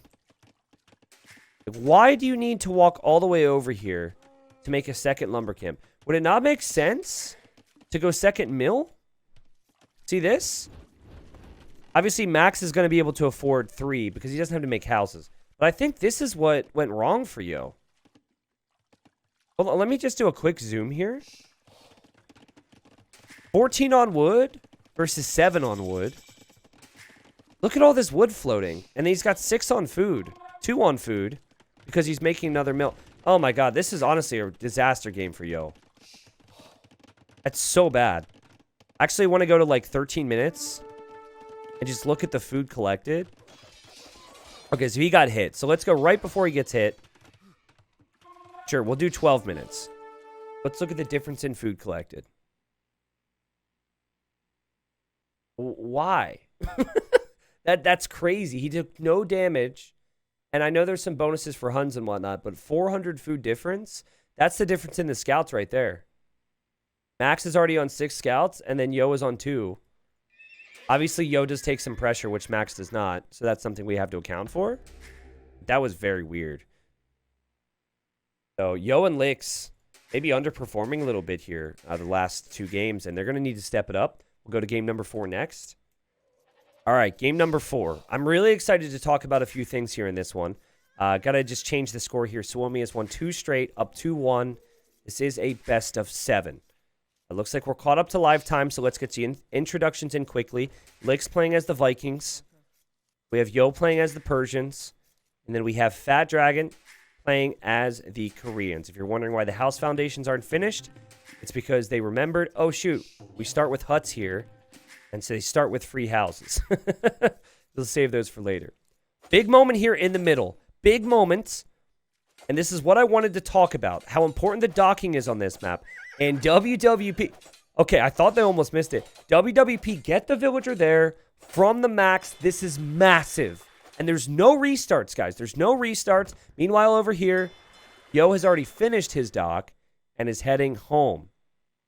I didn't have the time to get the introductions in, but I'll do it now as we know what that happened here. Villager has to walk the whole way across the map now for Max. Rubenstock is playing as the Tatars. You have the Lithuanians for Max, and then you have the Mongols for Velez, and he's taking all of his hunt. Okay, so here's the deal. If Max doesn't complete this dock, he could be completely donezo for this game. Lithuanians get plus 150 food at the start. And so this whole build, and we didn't see it right away because I was doing introductions, is to delay taking food right away since you already have extra food in the bank. And then you take your straggler trees. You take wood. That way you can dock right away. And then you can add fishing ships with your wood. And then you can transition on to food a little later. So that's the whole thought process here. And Max still doesn't have loom. Max could still lose this. If Rubenstock's coming to save the villager, can Max quick wall this? This villager will die. Ah! It didn't die. So unfortunate for Licks. Max will get the dock up. If that villager went down, I think it's GG, honestly. Look at the difference right now. 14 eco versus 12. If that dock didn't go up, Max would have no way of recovering. Man, that's crazy. Okay, so you know what else is weird? Is the fish generation just straight up sucks over here. Like, this fish generation is so bad. There's not a fish anywhere near the dock. There's one that's pretty close by. So, but in a similar light, is now all scouts are down for WWP. So that'll be an interesting talking point. Persians start with plus 50 wood, and they start with plus 50 food. So it's not quite like Lithuanians with all that food, but you can get the dock up early with them doing a similar thing. Now for Max, I'm keeping an eye on his wood count. He actually is going to do a pretty good job because he had to add the lumber camp yet. And he still had just enough to make the next fishing ship. Yeah, again, if he lost that villager though, he would be like 3 or 4 villagers off, and then he'd have to send another villager across the map. It would just be really bad. I don't know if I've ever seen a team lose all 3 of their scouts that early. Now, here's the next thing you have to think of. So, the water is helpful, but it's not everything. And typically what you see is you see the middle players go for Persians, Lithuanians, one of the civs that can do everything we discussed. And then they go for scout support for their archer player. But I saw a game recently where Yo basically said, good luck, guys. And Yo went 2 docks, and he won water. And what resulted from that is he had like 8 to 10 fishing ships. Now, I'm looking at this, and I swear there is less fish in the middle from what I have seen last time. I don't know. Does anyone know if they made changes leading into the quarterfinals? Because that could be possible, or maybe it's just a weird gen, or maybe I'm crazy. I mean, I know I'm crazy, but maybe not crazy on this. See, look, the mining camp on gold tells me we will see a second dock, and here he comes now. And Persians have extra HP on their dock, so most likely we will not see Max attempt the same thing, because if they were to go into the same battle, Persians usually have the edge there. But yeah, just very weird to me that there's just not as many fish out there. Because, I mean, that's a big deal if you want to invest into it. Max is taking his hunts. Max will most likely go scouts. Flank will go archers here. And then we are going to see flank archers on this side. And yeah, double range. We'll see double range on both sides. But man, the uptime for Velez is because of all that hunt, guys. And he's still got plenty of food there as well. There are still 9 unpicked civs. Why should they redraft for 2 maps since it should only be 1? I don't know. It's what they decided to do. I don't really like the idea of drafting for 5 maps and then having to do a new draft. I could have a full-on conversation about that, but it is the situation we are in. And so we'll roll with it. Sometimes you'll see 1 fire galley from someone in Max's position. But most likely what we'll see is he's just not going to have the time because he's so late to the next stage. He will see the fires from Yo, and then he'll just say, okay, screw it. Now, there is another thing you can do. You could make 1 demo to try and demo Yo's fish. But if Yo's thinking about this properly, what he'll most likely do, and look, he's expecting archers to maybe come over here. So he's going to tower. But, yeah, you clear out the fish, clear out the dock, and then you instantly queue fish. How would you do the draft then? Again, I don't want to talk about it because it'd take away from the game. I have plenty of ideas, but, you know, I'm not in charge, so... who knows if my ideas are even good, right? I haven't put as much thought into it as they have. Okay, tower for Fat Dragon. And an archer range next to it. I also love the outpost idea. He just wants to make sure he knows what's up. He doesn't have a scout now. In fact, a lot of the score difference is probably just due to the lack of scouting. Look at the vision here for Fat Dragon. Okay, over on this side, we have double range for Licks. Pretty standard stuff for him. He's actually using a Spearman to push in his Ostrich right now. That's probably not the first one he's pushed. And we know the dock's going to go down. This is where Yo could consider adding scouts, but what I saw him do the other time he did this was he just tries to go fast castle. Obviously, we should see something here from Max. Max has some scouts out already. And so in theory, what this means is Suomi's going to have a whole lot more in the way of military. They should be using that to their advantage here. Really greedy play from Vivi, though. Where's his army right now? Wow, he's leaving his base. This is weird. So he's one range, right? One archer range. That's it. He knows that he's most likely up against two because that's the meta, you would assume. And then also that there's going to be scouts. And he's still sneaking out with this army? I don't like that. I would have preferred he just stay at home and try and protect himself. And wait for Yo to show up with something. Look at that from Yo. Yo making a tower now. And Yo, I mean, I have to say, really intelligent macro from him. Because he knew he would need another tower. So he's taking that stone. These are the types of things you have to think about when you place your first lumber camp. Because if your stone wasn't protected as well as your wood, you're screwed anyways. Yo, with 37 eco, which is by far the highest, but a lot of idle time here. And just tons of players for... or tons of villagers for WWP that can't take their resources right now. I don't see one skirmish or two archers accomplishing a lot, but maybe I'm wrong. Like, at the very least, you would want to have a spearman or two if you're heading over to Max. Because Max is going to have scouts. But great clear up there for Licks. Les didn't react at all. And here you have the market. Uh-oh. Oh, geez. This is getting messy. This is getting messy. Rubenstock's over here as well. They know that Max is behind Yo, and they know that Yo is the threat. Oh, man. I don't know if that market can ever complete here. And these archers are positioned so nicely. Oh, what a great spot for Rubenstock. So greedy. Here comes the great counterattack from the Fat Dragon. What will Max ever do? Max will be able to make one scout. And Yo needs to buy food. I mean, it's just not a great sign. Look at Max's resources. Max will be fine. And I feel like the fish being so far away really hurts Yo. And I really want to look back now. There's no way at this stage of the game the fishing ships were traveling over the whole pond. I really need to find out. Knowing me, I'll probably just forget after this cast and never look at it again. And to me, it just feels like there's way less in the middle there. Obviously, something Yo wouldn't have known until he added the fish. Yeah, this never has any chance of working because the scouts are there and the archer numbers are so high for Rubenstock. This little army won't kill anything, as we discussed before. Max has played this very well, and it's looking better and better for Suomi. I mean, game one was so strong for WWP. And I remember seeing that and saying, oh, God, my 4-2 prediction for Suomi is looking really bad right now. Yo's going to have to buy his way to Castle Age here in a second. But now I'm looking at it, and now I'm thinking, well, it's not bad. Look at all these players buying food. Who needs food income when you can just use the market, right? Thankfully for Yo, it was just enough. What he really needs right now is he needs some help from Licks to clear this because he can barely take wood. Very exposed in a lot of areas. We have an army here from Rubenstock. Again, facing up against a rather small army from Fat Dragon, but there's no scouts for Max. As Max has actually come back here now. So he's brought his scouts home, and that's actually a little sloppy, I think you could say, because if the scouts were there, Rubenstock wouldn't have lost that much army. But you also understand why Max might come home, because he has to respect the double army now. And I think Max might be asking for some level of support.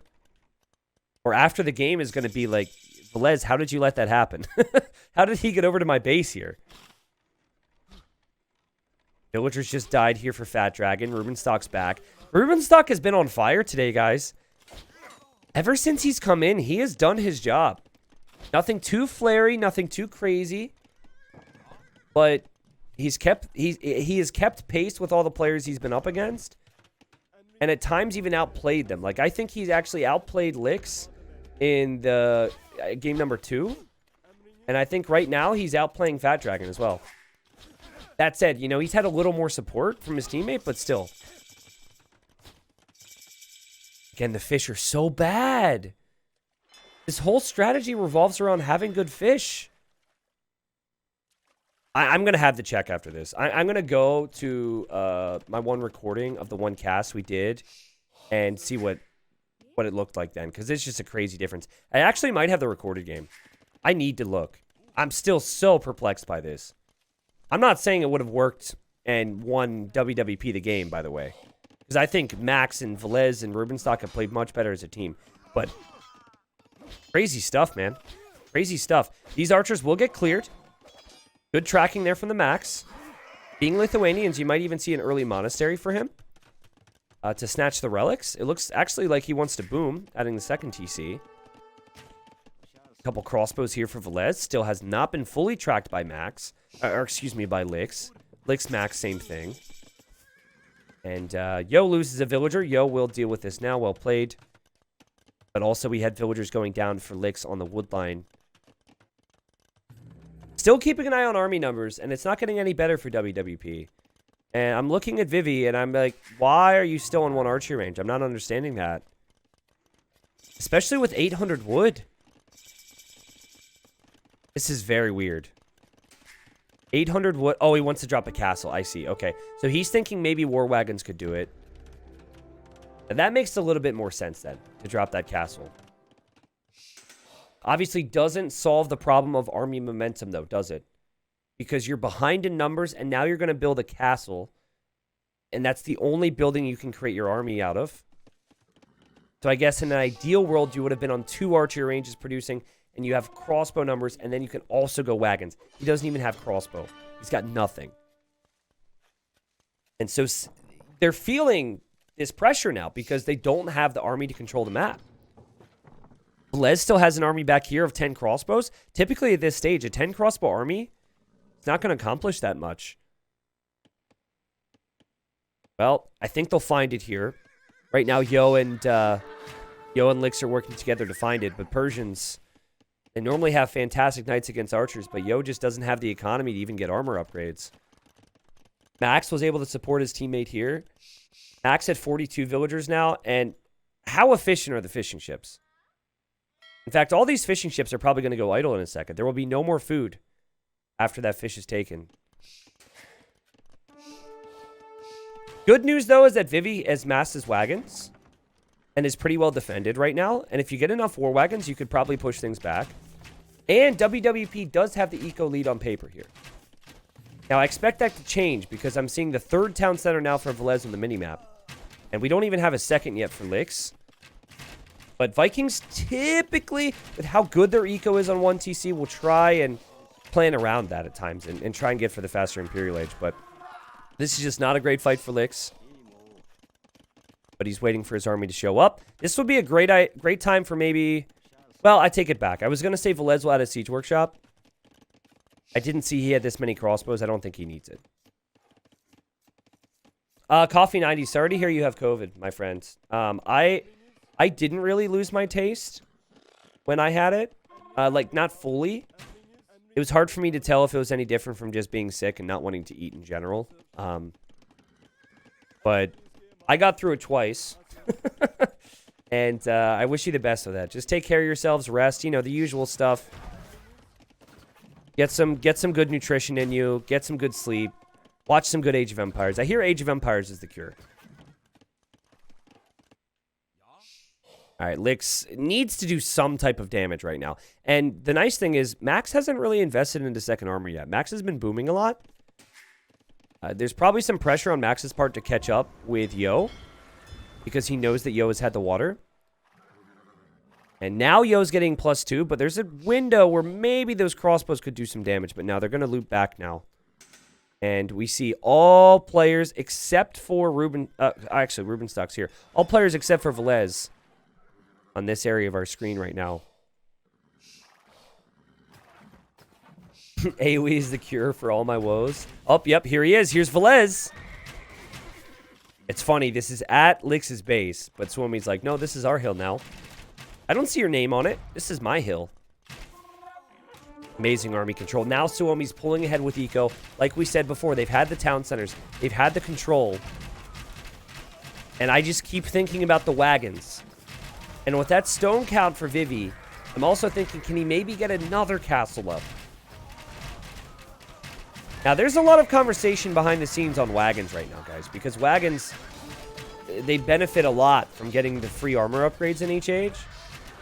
But Koreans are still a very one-sided civilization. Wagons are still pretty expensive, and this just doesn't seem to be quite enough. Look at this sneaky army for Rubenstock, who knows that the wagons are here. It's not like you're going to have multiple groups of 10+ wagons. Good reaction from Vivi, but not a good result in this situation. 5 villagers go down. Villagers are idled. We now have +2 armor for Yo, but he didn't have that before this engagement. And yeah, it's just... maybe they'll clear this, actually, because you have Lix coming from this side. But look at the economies. Look at the army count. Also, I'm curious about Max's relic count right now. It says he has 10+2 attack. So he's got 1 relic, because he has forging in already. This has been all Suomi. After losing the first game, it has been all Suomi. The games have really not been that close. Suomi has been more consistent. Suomi has been more on top of it. And it should be mentioned that Max had a disastrous start here, too. Like, poor Max almost lost 2 villagers, ended up losing 1, had the dock delayed, still recovered from all that. And his economy is looking incredible. 4 TCs for Max. And he's adding more stables now. I'm sure he'll find more relics out there as well. So you now have Lix. Nice joke there, Gentilis. You now have Lix on the way to the Imperial Age with 11 army. Oh, it's so painful. Yep, there's a relic for Max, so that will be more attack for his knights. Crossbows here will get cleared up. I think you need a YOLO castle forward if you're Vivi. I think you need to run forward and drop a castle here somehow. Obviously, unlikely that will happen. Due to the fact that there's this many crossbows, but we'll see. Again, the approach is fairly standard with Vikings. Your 1 TC economy is fairly solid. Get to Imp, race to Arbalest. But WWP has just been taking so much damage. And look at the castle for Velez. If Imperial Age comes in for Lix, and it will, he's going to be fairly protected. I'm not sure about this TC, though. I don't know. Maybe he didn't scout this. It seems like this TC is something he added recently. But this town center is actually a little worrying. And someone who's going to be in the Imperial Age, you're not going to want that.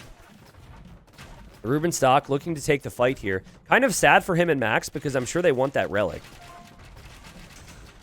Max is heading towards it right now. Max is going to lose the monk. The wagons are tanky, don't get me wrong. And the Vil count's pretty good for Fat Dragon, but we have a conversion there from Ruben Stock and a couple kills. This is where we'll see probably a lot of market use from Ruben Stock. I think he'll realize he needs to make it up to the Imperial Age. I wouldn't be surprised to see him selling his wood here in a second, though I don't know what the prices are. Here's the devastating army. The army that can't be stopped. It's 13 crossbows. 14, excuse me. I don't know where the 14th is. He's probably wise to stay at home. Racer on the way, chemistry on the way, and they're now heading out to hit the Max. And Max actually stalled production here of Knights. He stalled production. He's waiting for the Imperial Age himself. Ruben Stock trying to hold and he will have a very similar imp time to Fat Dragon. This is actually a little worrying because the Tatars do not get Arbalest. Tatars would have to make a tech switch into something like Cav Archers if they want to be their strongest for the long term. So I think with more ranges, we might see that. Yeah, and there's a Cav Archer. Now, what's amazing for the Max is he's actually caught this army out, and it's on its own right now. Yo wasn't in position, so he was able to kill the majority of that. And then he's got incredible support from Velez, who's already making Mangudai. And when the Arbalest player has lower numbers than the Mangudai player, and 70 villagers, and is 70 villagers below, that's when you know this is going to be pretty bad. This game is, feels very over right now. Obviously, Yo is going to want to continue to try. They're very focused. They're not going to look at the things we look at. If they see opportunities, they're going to be pleased with that. And right now, Max is actually losing a lot of villagers to Yo. So I'm sure Yo is relaying this to his team.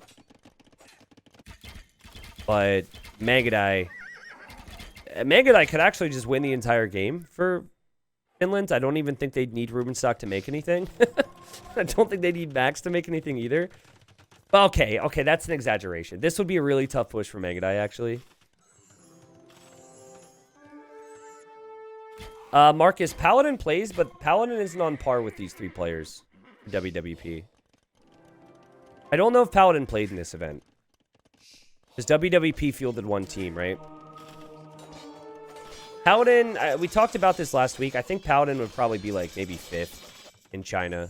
Like, he's not even close to that in terms of his 1v1s, but he plays well in team games because he knows them.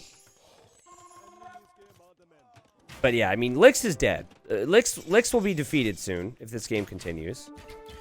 Max is in the Imperial Age. And at this point, he's got, excuse me for panning around, 3 relics. So he'll have tons of attack.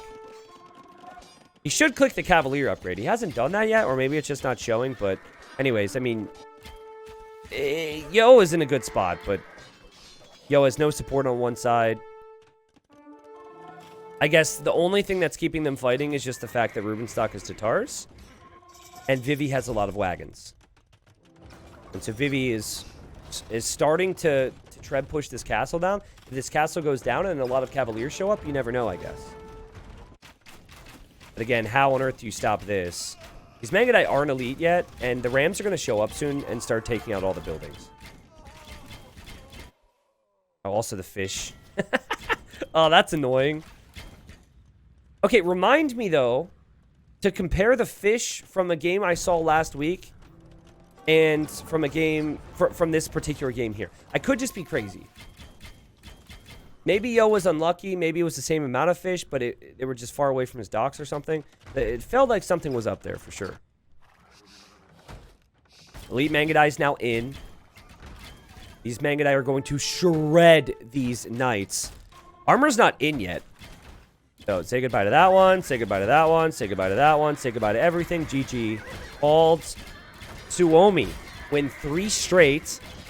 And it hasn't looked close over the last 3. I think there's been question marks over the strategy at times for WWP, but there's definitely been question marks over the execution as well. Now, their thought process was to continually deny Max's dock. So they lost all their scouts. There's a lot of talking points after that. They were unfortunate, I think, not to be able to kill 2 villagers there from Max. I think it could have happened. But anyways, I want to look. So we go back to the beginning here. I would normally look at all the economies, but there was such a big gap that I'm not going to look at it for this particular game. I'm more curious on this. So there's 8 fish in this giant pond. Okay, so one sec. I think I have a few examples. There was 9 fish. Aha! Aha! There was a difference. Okay, so they either removed 1 fish or 1 didn't spawn. That's not the biggest deal when we're talking about 225 food. But still, I swear, man. I swear. I need to check again. When the next game starts, we'll hop in. I need to look one more time at another one. Can I search by map name? Okay. See, I'm not crazy. So we have a generation with 10, with 9, and with 8. Now, when you start talking about 10 versus 8, you're talking about 500 food, which to me, if you think about the time when this fish is important, I think that's fairly huge. Like, if Yo would have had 500 more food, that could have really helped him at that stage of the game. We're talking late feudal age, early castle. So, you know, again, this could be a little nitpicky on my part. I will have to see if they made any official changes. But that's 3 different generations with 3 different amounts.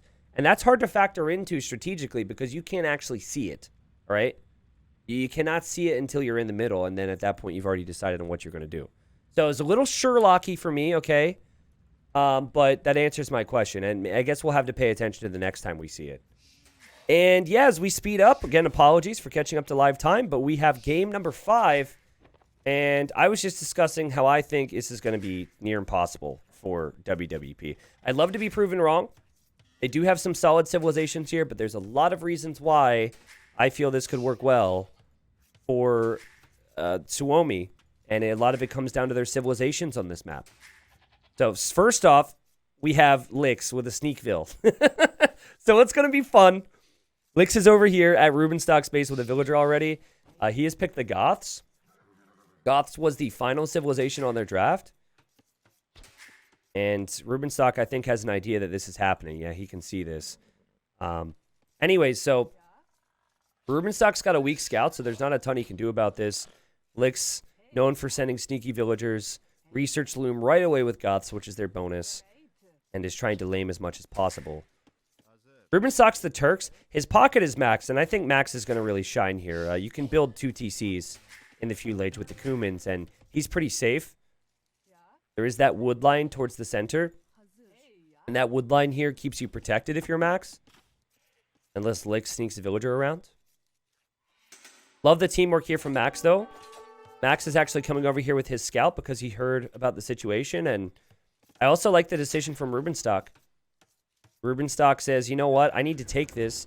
Now, there is a slight decay on it. But this is still 400 or 500 food available to you. So taking it while you can is a smart move. And here, they're trying to kill this villager now for Lix. Now, Lix is a great quick waller. This is not going to be so easy for him. His scout is chasing Rubenstock's scout at the moment. So he's probably going to lose that. If I had to guess, he'll lose that because he won't be focused. Oh, wow. Okay, well, now does he lose the Vill? Yeah, okay. I thought he'd maybe prioritize the villager there. Also, speaking of scouts, we have the flanks on the other side. Fat Dragon and Velez scouting each other. And Velez is going for a barrack, so Velez will go most likely for some militia. And you can see already we have the very fast Spanish builders walling up here for Vivi. Good move from him to scout that and do that. I like it. Yeah, I kind of want this to go late so we can see the Spanish and the Hindustanis trade. Yeah, that'd be really epic. Rubenstock continuing forward here. Max might say... there's stuff here if you want to lame it. And I'm sure he's done that. But at the same time, Max is probably also saying, I'm going to lose my scout if I continue. Oh, boy. Okay. It's not great. No, I actually do think it was worth it for Lix to do that. And I'll tell you why. So Goths get loom. Goths research loom instantly, right? So researching loom instantly. When your opponent has to research loom, which takes 20 to 30 seconds, means that sending a Vill forward, doing all that, and losing your Vill should put you on even Vill count with your opponent if both research loom. Because it takes 25 seconds to create a villager. It takes like 25 seconds to research loom. So yes, you lost a villager. However, it should be even. Now, I don't know why it's not, so this is not proving my point. There should be TC idle time involved here or something. Yeah, so he has 30 seconds of TC idle time. That's why he's behind a Vill. See what I mean? So I think it's more than worth it to do that. You know they're going to be over there. Obviously, you would have liked to save your villager, but in the end, it's not too bad. Now, talking about what's worth it, we have Velez trying to decide on what he does next. Now, he made militia here, and he just ran into walls. And when you're up against the Spanish, your worry is that the Spanish are going to go fast castle conquistadors. And so I think what Velez is thinking about right now, I think we're going to see him either go fast castle to go into crossbows, Or he might even consider clicking up to feudal age here and trying to apply more pressure there. Ooh, Lix tried to sneak a Vil. And Lix wants to go aggressive here. There's the barracks. All these maps look the same. There are a lot of maps with similarities in this event, for sure. You're not wrong on that. Like, this map will probably remind a lot of people of... well, I forget the name of it. But the map we saw, I think, was Game 2? Yeah, I think it was Game 2.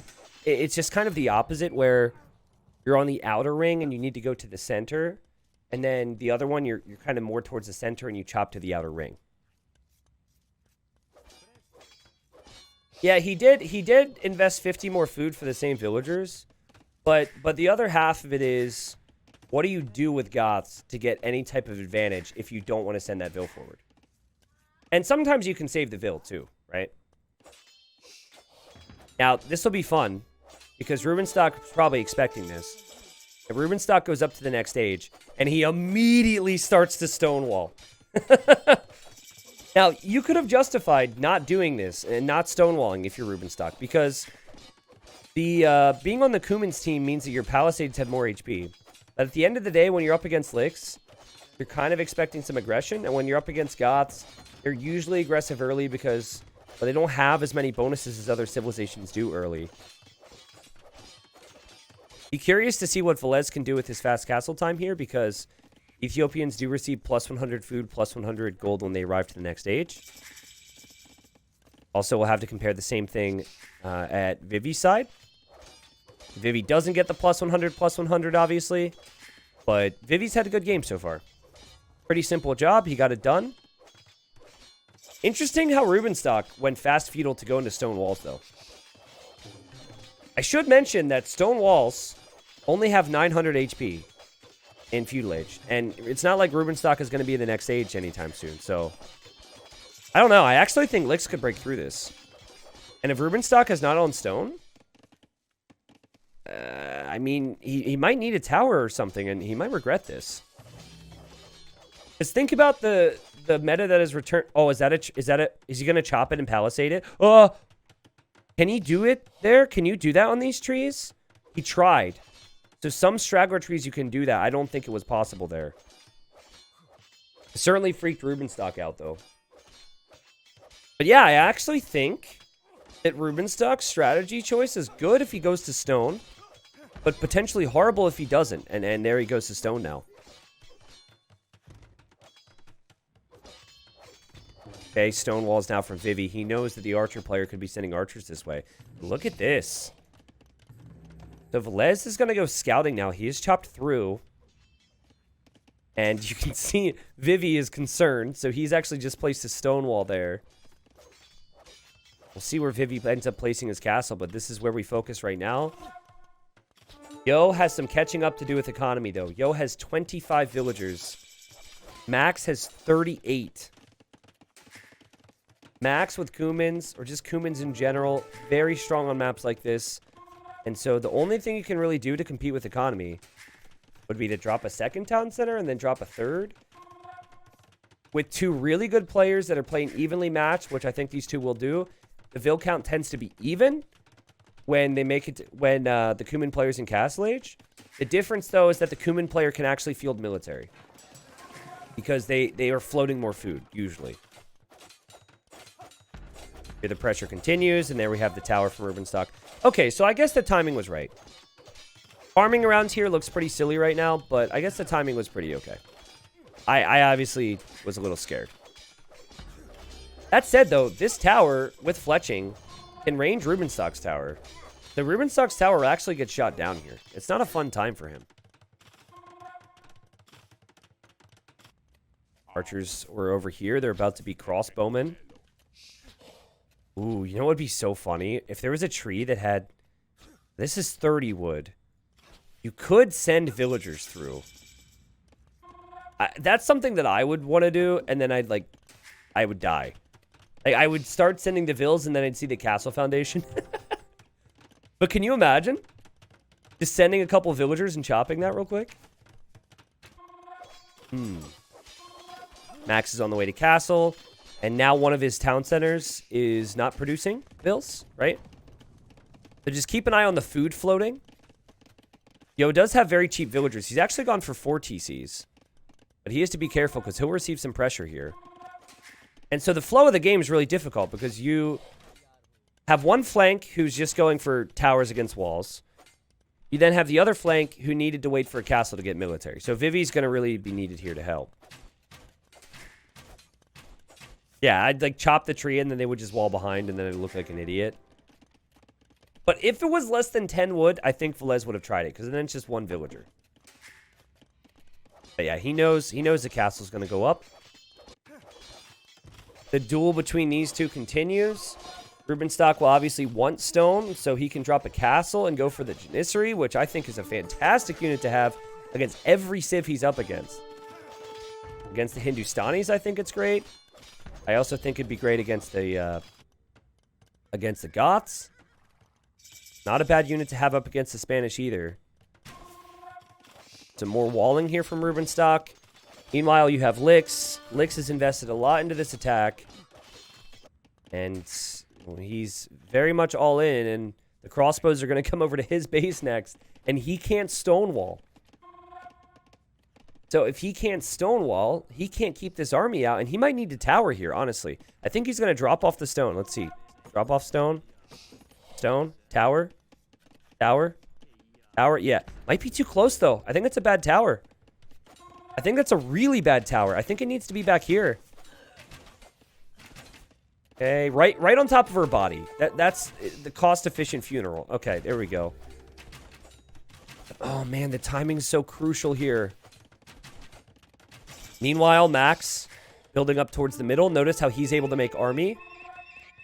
He's on TC number 3 right now. Lix doing his best with damage control here. And Lix is going to lose more villagers. Oh, it's so painful. It's so painful. It's so bad. And the army can just leave. And now Max can run in with night. Oh, and it's just passing. Just passing. And now they can go anywhere they choose. Meanwhile, Rubenstock's chilling out. Dropping the TC. Like I said, maybe it would have been bad on Colosseum. I don't know if people on YouTube will have heard my mid-game conversation because we edit some of that filler time out. But gotta be honest, picking this map against these civilizations just didn't look good on paper. And even though it's a close game right now, I think someone's going to really have to beast it up here. And it's not going to be Lix now. It's going to have to be either Fat Dragon or Yo. We'll see how strong these Hindustanis are. Now, I'm not sure about sending the army this way. I guess they figure Lix is already dead. But great job from Vivi. And great job from Yo. They track this. Yo even has the scout there, so they kind of knew this was coming, and they'll deal with that now. But now we could have pressure from Rubenstock, and Rubenstock can make Janissaries, and then he can just delete the walls and run right through. So Lix is just in big trouble. Now, I'd say the one concern is Max will usually go Paladin in these situations, but you don't want to make a lot of knights against a civilization that has faster attacking camels. And that's the Hindustanis. Also, Max doesn't have the Vil count Yo has. That said, it's all very close. So the key now, and I think we should see some siege from Vivi. The key now is the archer player, because archers are better against camels than something like, than archers against knights. And so if you can keep Velez in a good position, and keep Velez on gold, and the archer number's high, then the camels won't be as strong. I think Max can continue to make knights. Or, you know, maybe start to make knights again later on. But again, I think that key is maybe add siege here. That's what I would try. Like, I guess conquistadors are also really strong against crossbows if you get a large mass of them. You know, another thought you could have is build your second castle to protect your gold in the middle. You can tell Max is trying to focus on that area to block that off. And then if there's a third castle, maybe make it right here. Here comes the pressure. Lix is hoping to get archers out. Lix is 2 minutes from going up. Ugh, it's rough, man. What servers are they playing on? No clue. There's no way for me to know. As neutral a server as they can find is typically what happens, right? Now, conquistadors, on their own, pretty good in this situation. If the camels get hits in if they get to attack the conquistadors. They do have some bonus damage. But the conks are shredding. Can't tell if Max actually wants to use these stables or if he's just using them as walls, but could be both. And we're not seeing Yo anywhere right now. I think there's actually a hole between the stables, by the way. Does hurt Velez that he doesn't have ballistics yet, but he's at 65 villagers. He has 25 army. And Max, even though he's taking some losses here, he needed the help. He'll have the help. And it takes so many resources to make this many conks.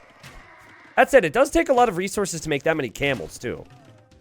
He's probably lost a dozen or so camels and knights over the last couple seconds. Yeah, this is where all the conks will die. And by all, I mean only one more. Yeah, he has to get out of here. If you're wondering where Yo is, Yo has to support his teammate. And so here he is. Rubenstock will happily report this over to his team. They'll say, okay, we're fine in the middle. Because their big worry is, where is Yo right now? Because Yo is in the strongest position. There is a world where we see Gulam possibly for Yo. It's not something we should forget. Still not great against gunpowder from Rubenstock, but Rubenstock is only stuck in one area. He's only pushing here. Now, I think he's going to drop a castle on Lix's face, but... Actually, no, I think he might castle the middle. I think castle on Lix's face isn't the wisest decision. 5 TCs for Yo. I think if I were to make a video on the most underrated eco bonuses in the game, number 1 would most likely be the Hindustani villager cost. If you're just catching up and you haven't been around in a long time, herbal medicine, let's go. They were formerly the Indians. Obviously, they've been reworked. They actually have received multiple buffs, despite Indians already being strong before. But yeah, having villagers that are that cheap means you can boom on 5 TCs, and you can also go up to the Imperial Age, and Yo's going to do that. And Yo also has 61 on food, so it's not just that. His economy has just been, well, as good as it gets. Important castle for Velez. We talked about this position. And we talked about the siege. Siege is coming out now for Vivi, but that won't be able to take Velez off of gold easily now. And we should see Velez click up too. Generally, the archer players have the food to click up at this time. I'm not sure what's going on there, but then again, the market is normally a big part of that. He's making the market now. And here come the villagers for Rubenstock. And he's going to make a castle here to protect Max, which is very selfless of him. But don't you want a castle here? What is Max supposed to do? Build a castle in front of your TC now?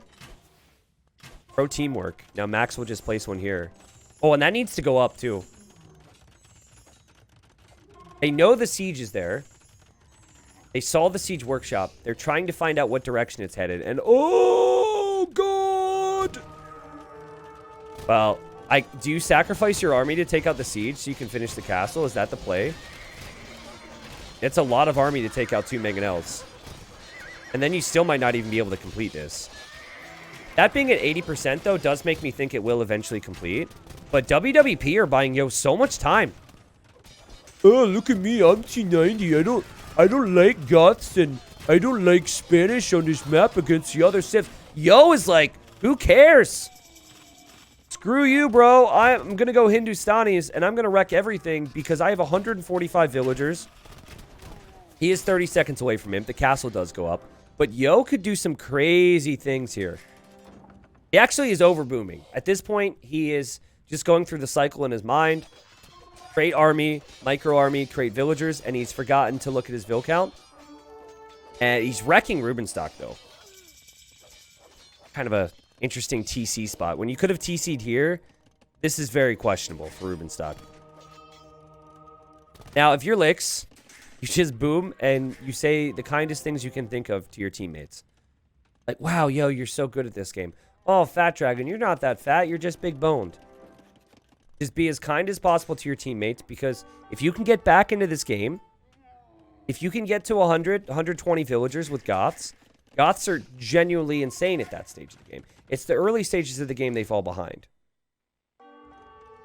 TC, I guess, will eventually complete for Rubenstock, who, by the way, will not be joining the others in the Imperial Age. And, oh my god, well, the Conks got through here, excuse me. Guess they ran through this way? The thing about the Conks, guys, is that they're very good against Imperial Age units as well.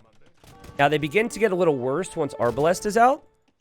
But their base attack is so high that if you micro properly, you can take out something like Cavalier. And look at this attack. So weird. They're sharing so much. We have max villagers underneath a Rubenstock TC. I don't understand. And Vivi's done a great job here. He's got so many conks. Rubenstock desperately wanted to go to Imp. There he goes, on the way to the Imperial Age.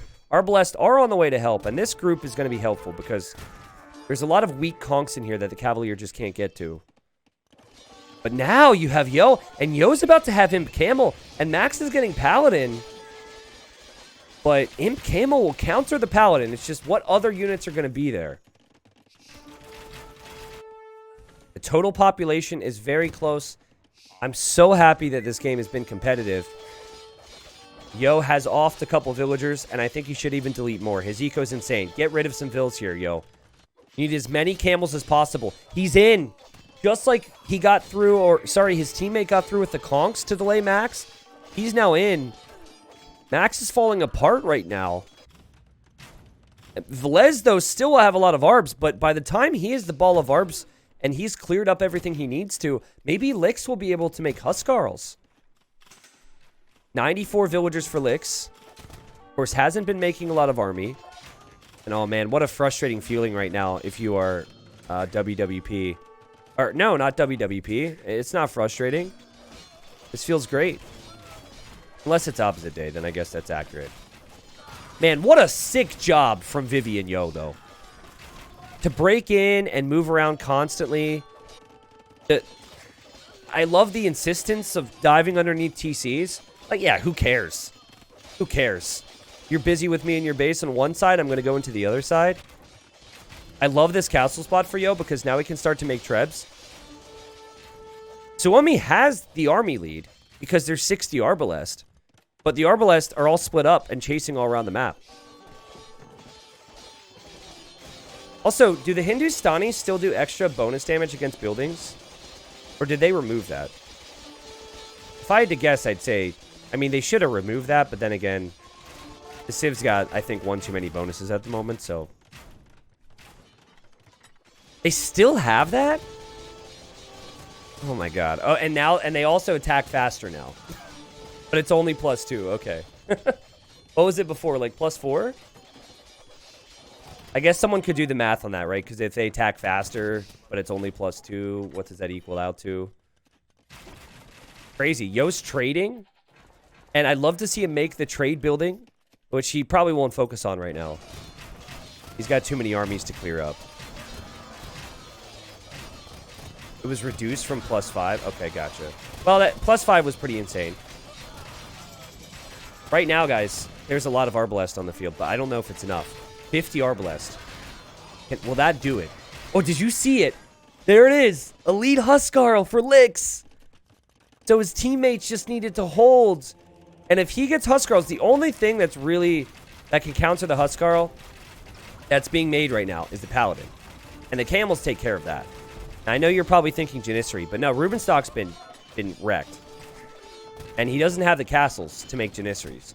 So gunpowder is not really even an option right now. And WWP are not finished yet. This is going to shake things up too, because the way the draft is situated, we will have all new civs picked for the final 2 games. I love how Vivi's playing, continually running into the back of the eco, especially when you know this could be a trade game. You want to control the sides. I love this from Lix. Lix is petarded through! Petarded through! He's finally in. He tried in Feudal Age. And here he comes with the Elite Huskarl spam. Rubenstock's not going to have an economy pretty soon. This is the push that's making Max and Velez think that they could possibly do something. This right here. So if this doesn't work, they will tap out. But can they do enough with it when the barracks are there and the barracks can produce the Huskarls? And then there's the camels as well. Good rating here from Max. He's on the gold from Vivi. Vivi hasn't had a lot of central gold, we have to say. But he's got the conks here, and these villagers, these overzealous villagers, with all their eco upgrades, have chopped through to their own deaths now. And yeah, I mean, in a couple minutes, Rubenstock could be defeated. They realize it. They tap out. Maybe it was the flow of the series in my mind that just didn't give me a lot of hope for WWP. Maybe I completely forgot about how good the Hindustanis are or how good conks can be when you get the mass. Perhaps it was all those things. Maybe I underestimated Vivi and Yo a little bit. But whatever happened, I can tell you that, man, that was a really good response. You see, some teams, guys, and I wouldn't say WWP is like this, but some teams and some players, when they lose 3 straight games or they really start to struggle, the fight kind of disappears, you know? They think about the whole journey they'd have to make, and they think about the things that casters say. Oh, we can't win 3 games in a row against Suomi, and that's what we have to do. But remember, not too long ago, in the Resurgence tournament, Yo lost 3 straight games against ACCM in a best-of-7 1v1, and then he came back, reverse swept it, won 4 straight, and then eventually won the freaking finals of the whole thing. So, I mean, Yo is probably just that rock that they need to be able to come back in these games and to be able to fight with what I would consider a slight civ disadvantage at least. I mean, we said a lot about Yo. You know what I think the key was in this game? Vivi's conk numbers. Look, I'm going to just go to various points. So when did he start making conks? Let's say 18 minutes, right? Okay, so watch this military number. In fact, I can't wait to look at his KD. It's so high. 11? That's pretty good with conks. Okay. 18. Okay, lost a couple. Keep going. What's he have now? 20. All right, keeps going up. What's he have now? 27 conks? They're expensive. 30. Keep going. 31. I mean, yeah, I mean, of course, there are more Arbalest on the field, but Arbalest can be produced out of archery ranges. Arbalest do not cost like 70 food, 75 gold, or whatever a conk is. That was a crazy game from Vivi. Well played from him. And he needed to be strong because Lix was kind of dead on the other side. 107 kills for Vivi, 35 units lost. And then for Yo, it wasn't too shabby either with 9142. Economically, Yo had 54,000 gold collected. So their camels attack faster. They have full upgrades on skirms and cav archers. I think it might not be full on cav archers. I might miss Parthian. They get Imperial camel, right? Their villagers are cheaper. They have a unique tech, which means their gold mines faster. Their gold income comes in faster. Not even gold mining. I think it's all gold income, right? They then have a building now, which makes their trade even faster. They have a unique unit, which is like an Eagle Warrior that counters archers. And then their hand cannons have +2 range when it used to be +1 range. And I'm not even finished yet. Like, we could talk about the fact they have bombard cannon. They have hussar. They have pretty decent infantry. They get halberdier. Like, I'm still shocked. I mean, it shouldn't have taken long for the devs to think, oh, maybe we went a little far with Hindustanis. I'm shocked that the Civ is still as strong as it is. We, of course, didn't see all those bonuses of play, but man. All right, game number 6. And it's very lamey and very fast-paced, and a villager... Oh, my goodness, Lix! And Lix gets the elephant anyways! What a play! The only downside of having to speed up, right? I could always replay that one. Lix forgot to make a house, and who can blame him after that? He ran forward with Berbers and immediately stole that rhino from Velez, and Velez did everything he could to block. Somehow Lix didn't lose a villager. That's insane. Meanwhile, over here, we have more laming. We have Rubenstock with his 2 villagers. He's gone Lithuanians. And he's got 2 villagers and a scout trying to be as lamey as possible over here as well. So, I mean, crazy start. I'm sure you guys have noticed.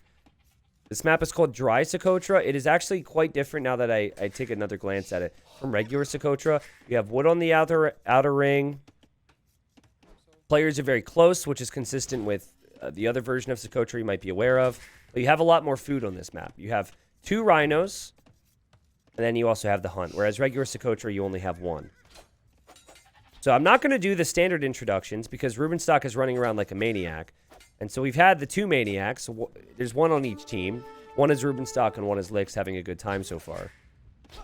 But the big thing that I've noticed so far is just the fact that Velez might struggle with food because now Licks is here and he's shooting down all this hunt. It's not pretty, guys, and you might not like it, but this is what peak performance looks like. I guess Velez could mill this still, but obviously the food does slowly decay. Rubenstock and Licks essentially doing the same thing. Okay. So something that also happened. This is a big thing to pick up on. So you can tell there was one rhino underneath the TC for Vivi. But this one got shot down out here. So this also got lamed. So very, very lamey. Velez is now tracking this. So he's letting Max know that this pressure is coming. And Max is trying to force these villagers in towards the TC. He needs to get back here and hit this palisade. Yeah, it doesn't seem like Licks is going to make much more progress. And then over here, Rubenstock. Rubenstock has actually done a great job. And he's just being annoying, walling in the lumber camp. Now he's even splitting up the vills too.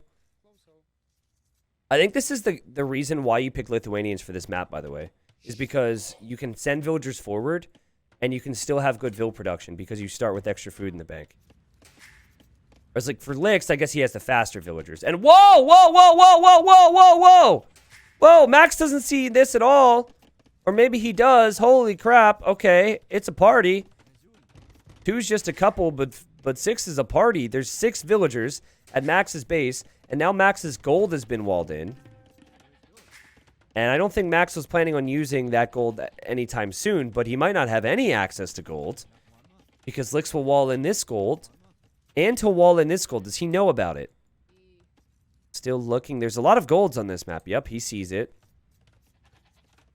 Meanwhile, I like how goats were also sent away. I like how this wood line is just so awkward.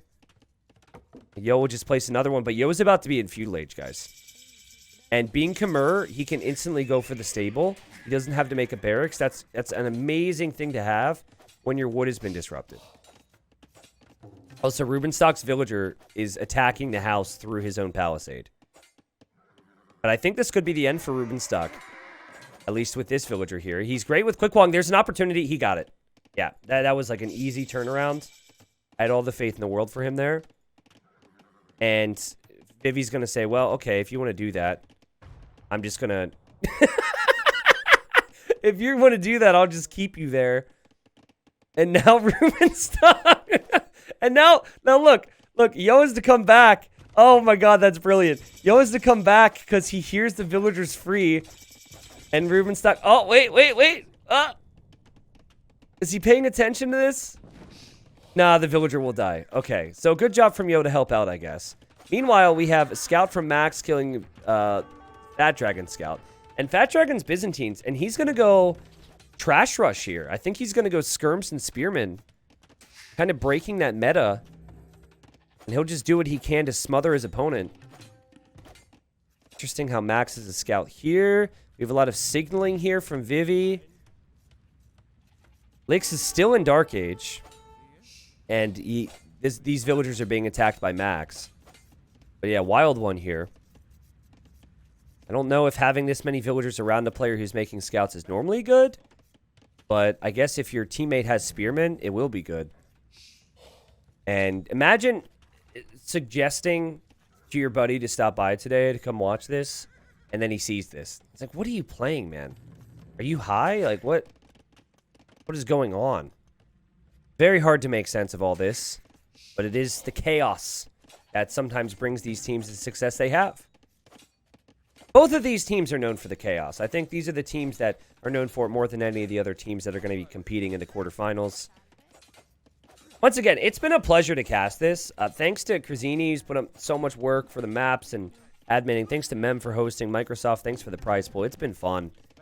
I'm sure everyone out there listening agrees, but I don't know if it was necessarily fun for Max right now. And look at this teamwork here from Yo and Fat Dragon. Skirms for Rubenstock. He just tried to make his own skirms because Lithuanians have speedy trash, not cheaper trash. But he needs to run out of here because the scouts are chasing him. That villager's still there, is now attacking the lumber camp, which is kind of funny. And then here comes Max looking for some villager kills at Yo's base, which he should be able to find. And I will do my best to follow all of this. It's not easy. I think the concern for Max... Oh, wow, he was able to sneak back here. Wait, how did he get there? What was the path? Did he walk the whole way around? There must be a gap there somewhere. I can't find it right now. But anyways, I was going to say, if there's enough ranged units here, he might not be able to take wood. Remember, you cannot tower on this map. And look at this from Yo. Yo made a house, maybe expecting the pressure would come, and he hopped into it. We have scouts from Yo, but there's also... there's archers here from Velez. I mean, the house will go down.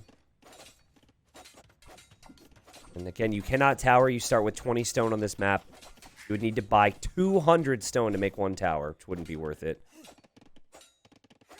This villager is still trapped somehow. That's kind of funny. And yeah, here's a signal. This shouldn't be good for Yo because the archers have a choke point. I'm surprised that Yo is taking this fight, but maybe it's because the skirm's there to help.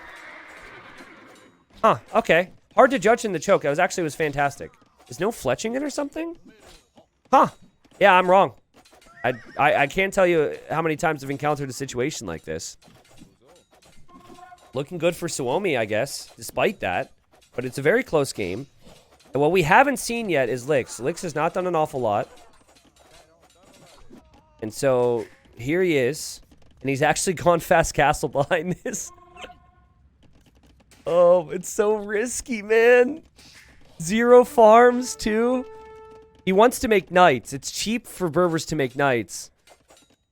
Oh my gosh. I would love to see maybe one ranged unit come over here for WWP just to take care of that villager. It's a Fat Dragon forcing Rubenstock into a lot of skirms, I guess. And then Max will make more scouts, but then there's always that worry of the spearmen. Here's what's going to happen, though. The skirms will just take out the spearmen, and then the scouts kill the skirms. That's what's problematic here. In a 1v1, you can't make scouts and skirms that early. But, like, right now, I mean, you can flood the map with everything. And, yeah, this is a problem for Fat Dragon. If these archers would have gone here, if these archers would have hit Vivi, sorry, Lix, I'm even getting the names confused now. I honestly think the game could possibly be close to over because Lix would just be dead. He'd have no help whatsoever. And now the archers are coming over, but this is somewhat manageable for a minute because he can make some knights. Meanwhile, Max is trying to get access to some gold. He did get it over here. Crazy game. And Rubenstock is all over Fat Dragon right now. Is this the end for WWP in Battle of Africa 3? This is a team that has been considered top 4 for a very long time. I think they are top 4, actually. I think they underperform a little bit these days, but they're just up against Suomi, who's also one of those other top 4 teams. I would say Suomi is number 2 or number 3 in the world, depending on the day. And Suomi want to make it to that semifinal. Obviously, a bit of a rough matchup, I guess, for a quarter. It can happen with all these amazing teams these days. And, yeah, Lix just needs knights. Fortunately for him, he's Berbers. But he really is lacking food right now. Speaking of lacking stuff, right now, Fat Dragon is lacking control over here. I've not seen a lot of action from Yo either. Yo has the scouts, though. Where are they? Oh, the scouts are over here. I see. Not a good spot to have the scouts, though. Ideally, you'd be using the scouts in some way offensively. Les has so many archers. I think you would need to have 4 knights. You can consider taking this if you have armor and bloodlines. He does have armor and bloodlines in 20 seconds, Lix. Look at this, though. Fat Dragon is keeping Max open. And there might be situations where there's holes here. I'm not seeing any, but if there's a gap here, if the knights could run in here, like I think Vivi needs to stay here. I think the knights need to run in this way. I'm looking for them, but there's so many dots, I don't even know where they are. Okay, there's the knights. I guess they're here. I think what they're doing is looking for those archers. They don't know where the archers went. And This gold is obviously really important. And looking for the archers. Uptime soon. Coming in for Max. Yo is all in with scouts, though. Again, if they can get in. And Yo is through. Yo is through. Yo is getting some kills over here at Rubenstock's base. Of course, Max could also make knights, so that's where it gets questionable. And then Velez is going to have crossbow. But how much damage can they do before it gets there? And can Max use these villagers to get some walls down here? He needs to turn around and do that right now. Because Lix is already in on Rubenstock. Rubenstock, he needs some support. And Max trying to get the walls. Got the walls. There's a hole there. Another knight makes it through.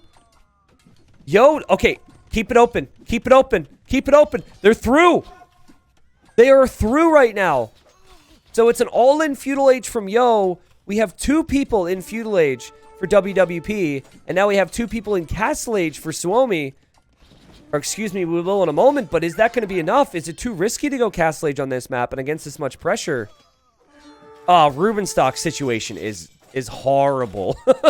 It's so bad. This was his wood line.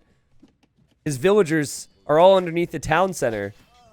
If there is a positive, though, Rubenstock being out of the game isn't necessarily that bad compared to Max or Velez being out of the game. So I think that there's a world where Velez could maybe carry this, push out across the map and do damage, but not if Lix gets siege out. And even that's complicated then, because, you know, technically Max will have knights, and Max could snipe the siege. It's all very, very messy right now. Yo is untouched. Yo's Khmer. Yo's resources are looking good. I think it's about raiding golds right now. I think it will be about access to gold. But also knight numbers. A big talking point. It'll take a long time for Yo to get his knight numbers up. And Yo is really the only player... Yo is trapped! No, Yo! He's trapped! Oh my god, his scouts can't get any more value. Rubenstock says, hey, enjoy your home. I hope you enjoy it there. It's a nice place. I built it myself. That's horrible, because these scouts, if they could have moved around, could have killed so much more at either Max's base, as Max's villagers exposed still, or Rubenstock's base. Crazy stuff. But okay, where are the crossbows right now for Velez? He's got 30. So he's going to leave 2 here to deal with the scouts. He's pulling these over. And then he has this group. Does he know about the siege? He does not. But I think when you see this, you start to expect it. And now he will confirm that there is siege. Now, this is where Max can come over right now. This is the moment. Max can come over and snipe this. And if Max can do that, things start to look a little better. I also like how Max is making monks. He can use those monks to convert any knights that are out there. And since it's double knight that they have to worry about, they don't have to worry about Vivi doing anything right now.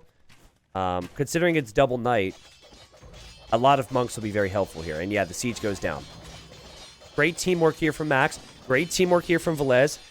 The normal meta, guys, is to see Scout and Archer into Knight and Archer, because you have melee and ranged combined. It's a perfect combination. And with 36 crossbows, it feels like Lix needed a siege shot, or he needs one. He could maybe still get one. This makes Suomi respect it. You know, it's hard for them to justify moving out, but if they're going to do it, they need to do it now, because he's probably loading up to make a new one right now. Here comes Yo. So Yo is hearing from Vivi, hey, this is a problem for me. And so the knights are here. +2 armor's in. There's a lot of spearmen there, and there's also a monk, so it's kind of an awkward thing to face up against here. It actually is a really good fight there for Suomi. All things considered, I mean, they are going to clear that up, and they're also heading right over to Yo right now, and Yo's losing these knights. Yo with 6 knights. Now, where do you go if you're Max and Velez? I think you just continue on Yo. I think you hurt the production as quickly as possible. If you start taking out his stables, then Vivi, excuse me, has to come back. He has to. Because without stables, Yo cannot contribute. If Yo cannot contribute, he's out of the game. You can see he's already rebuilding stables. So even if they don't finish this stable, you see what it does. It forces them to do this. And then I guess there's the gold situation too. I mean, but you never want to have to come back when you're behind. You never want to chase armies. But the best teams will force you to do that. Also, what is this? That dragon had sneaky villagers back here chopping some trees. And this is actually really an awkward time for Max because Max needs this gold. He's almost out of this gold. The other golds are still walled in from before. You can tell he's going to try and take it all out. And here, Rubenstock's going to come over to clear this up. This is wild. That moment right there gives him a massive opportunity. Also, I mean, this army is going to make it back through here, I think. Oh my god! This is crazy, man! Suomi still got so much army, though, and Max just needs to take the siege. Max, take the siege. He's probably reacting to his wood line right now. He's probably like, yeah. So he's doing that. And so he wasn't able to snipe the siege. He gets it. And now he can just pull back with his teammate. Look at what those crossbows are doing on the hill. This is crazy. Velez's KD is going to be really impressive when this game is over, because I'm not seeing him lose any units. Rubenstock has skirms and pikemen. And he'll trap this, so he will clear this. Max will be back on gold. And it felt like that was the moment right there for WWP. They needed to clear this, and they needed that army to stay here. I'm not sure that will happen. They might be able to clear this, though. Those cheap Berber Knights from Licks, he's got enough of them. He's got 16. Yo, desperate enough and even making elephants right now. I haven't seen too many games on this map yet in this tournament. I think this is the second or the third one. Always produces some really aggressive games. And occasionally some different situations, right? It's not just, you know, we saw trash from 2 different players here, so it's not just the archers and the scouts and the knights. Yeah, I think they should clear this now. Now, the next problem is going to be what's happening in the middle of the map. But great clear up from WWP, and they can fight on here. I like what Max is doing, though. Oh, and he saw the monks. Oh, that's so bad. Licks. I guess he's fighting here or something. No, those are palisade walls. I'm sorry. He's reacting here. Excuse me. You really need those monks, I think, to heal up your knights. That's 200 gold down the drain. More and more comes out across the map from Velez. Rubenstock is now going to pressure Fat Dragon, who is going to be completely cleared up in the back of Max's base. You've random units attacking random buildings. It's crazy, but wow, Velez imping. What? God, what a sick performance from him in this game. I mean, he's always so reliable for his team. Max and Velez are so reliable. The question marks really is, are they going to have their third player firing on all cylinders? And Zupi has been that player before. Rubenstock has also been that player. But the consistency isn't always there. And what was nice for Suomi here today is that Zupi didn't have a great game 1. And then Rubenstock's like, I got you. And Rubenstock's playing really good. That's very much needed.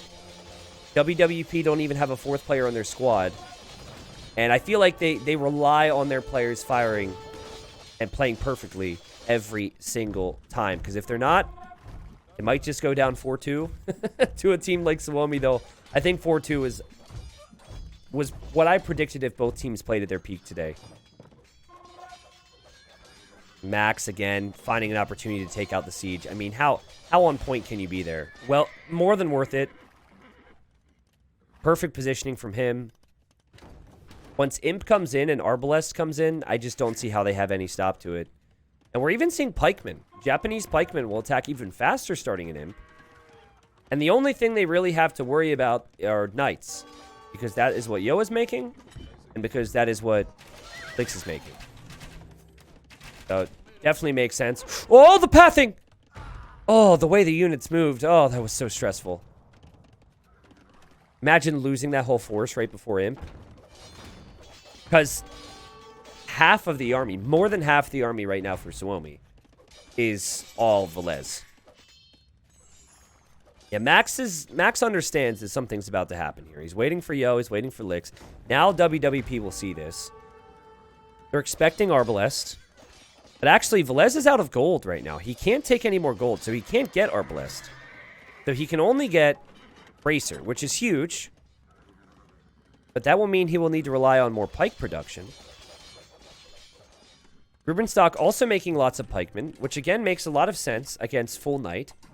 There's not much else from Fat Dragon, but Fat Dragon, he's actually almost in the Imperial Age as well. I don't know what he'll make exactly, but he's still working with crossbows and a really good clear up here from Yo. Siege continually getting sniped. Velez now clicking Arbalest, an important upgrade to get. If Lix can get a shot, they've got a chance. If Lix can get a shot off, that would be so amazing for them. So many knights for Lix. Can he make it count? Can he kill something with it? I mean, do you start diving town centers right now? I don't know if it's the worst idea to just run in and start taking out Rubenstock's TC. Like, force the Arbalest army to come here instead of going forward. Yeah, I like this. Yo is here as well. Oh, good raids here from Max, though. Not the craziest raids, but it is... I like how they're applying some pressure instead of just reacting the whole time. Finally, the house gets taken out. Panic TC for Rubenstock as he loses that one. He's dropping in villagers. His skirms and his spearmen aren't going to do all that much if Vivi also has Arbalest. Guys, this might come down to who has gold right now, because Fat Dragon's able to make gold units, excuse me, and so is Velez, but that could always end if the knights were to loop in here and there's not enough pikemen. You never know. It looks like the knights are all going to leave together now because the Arbalest have arrived. There's a chance because Fat Dragon is Byzantines and still can make cheap skirmishers. Max getting the trade upgrade right now. What? They're going to start trading right now? That's pretty crazy, but good attempt from Lix gets thwarted because the pikemen, man. It was Japanese pikemen, but is it enough? Is it enough? If they keep Velez off of gold, can they do this?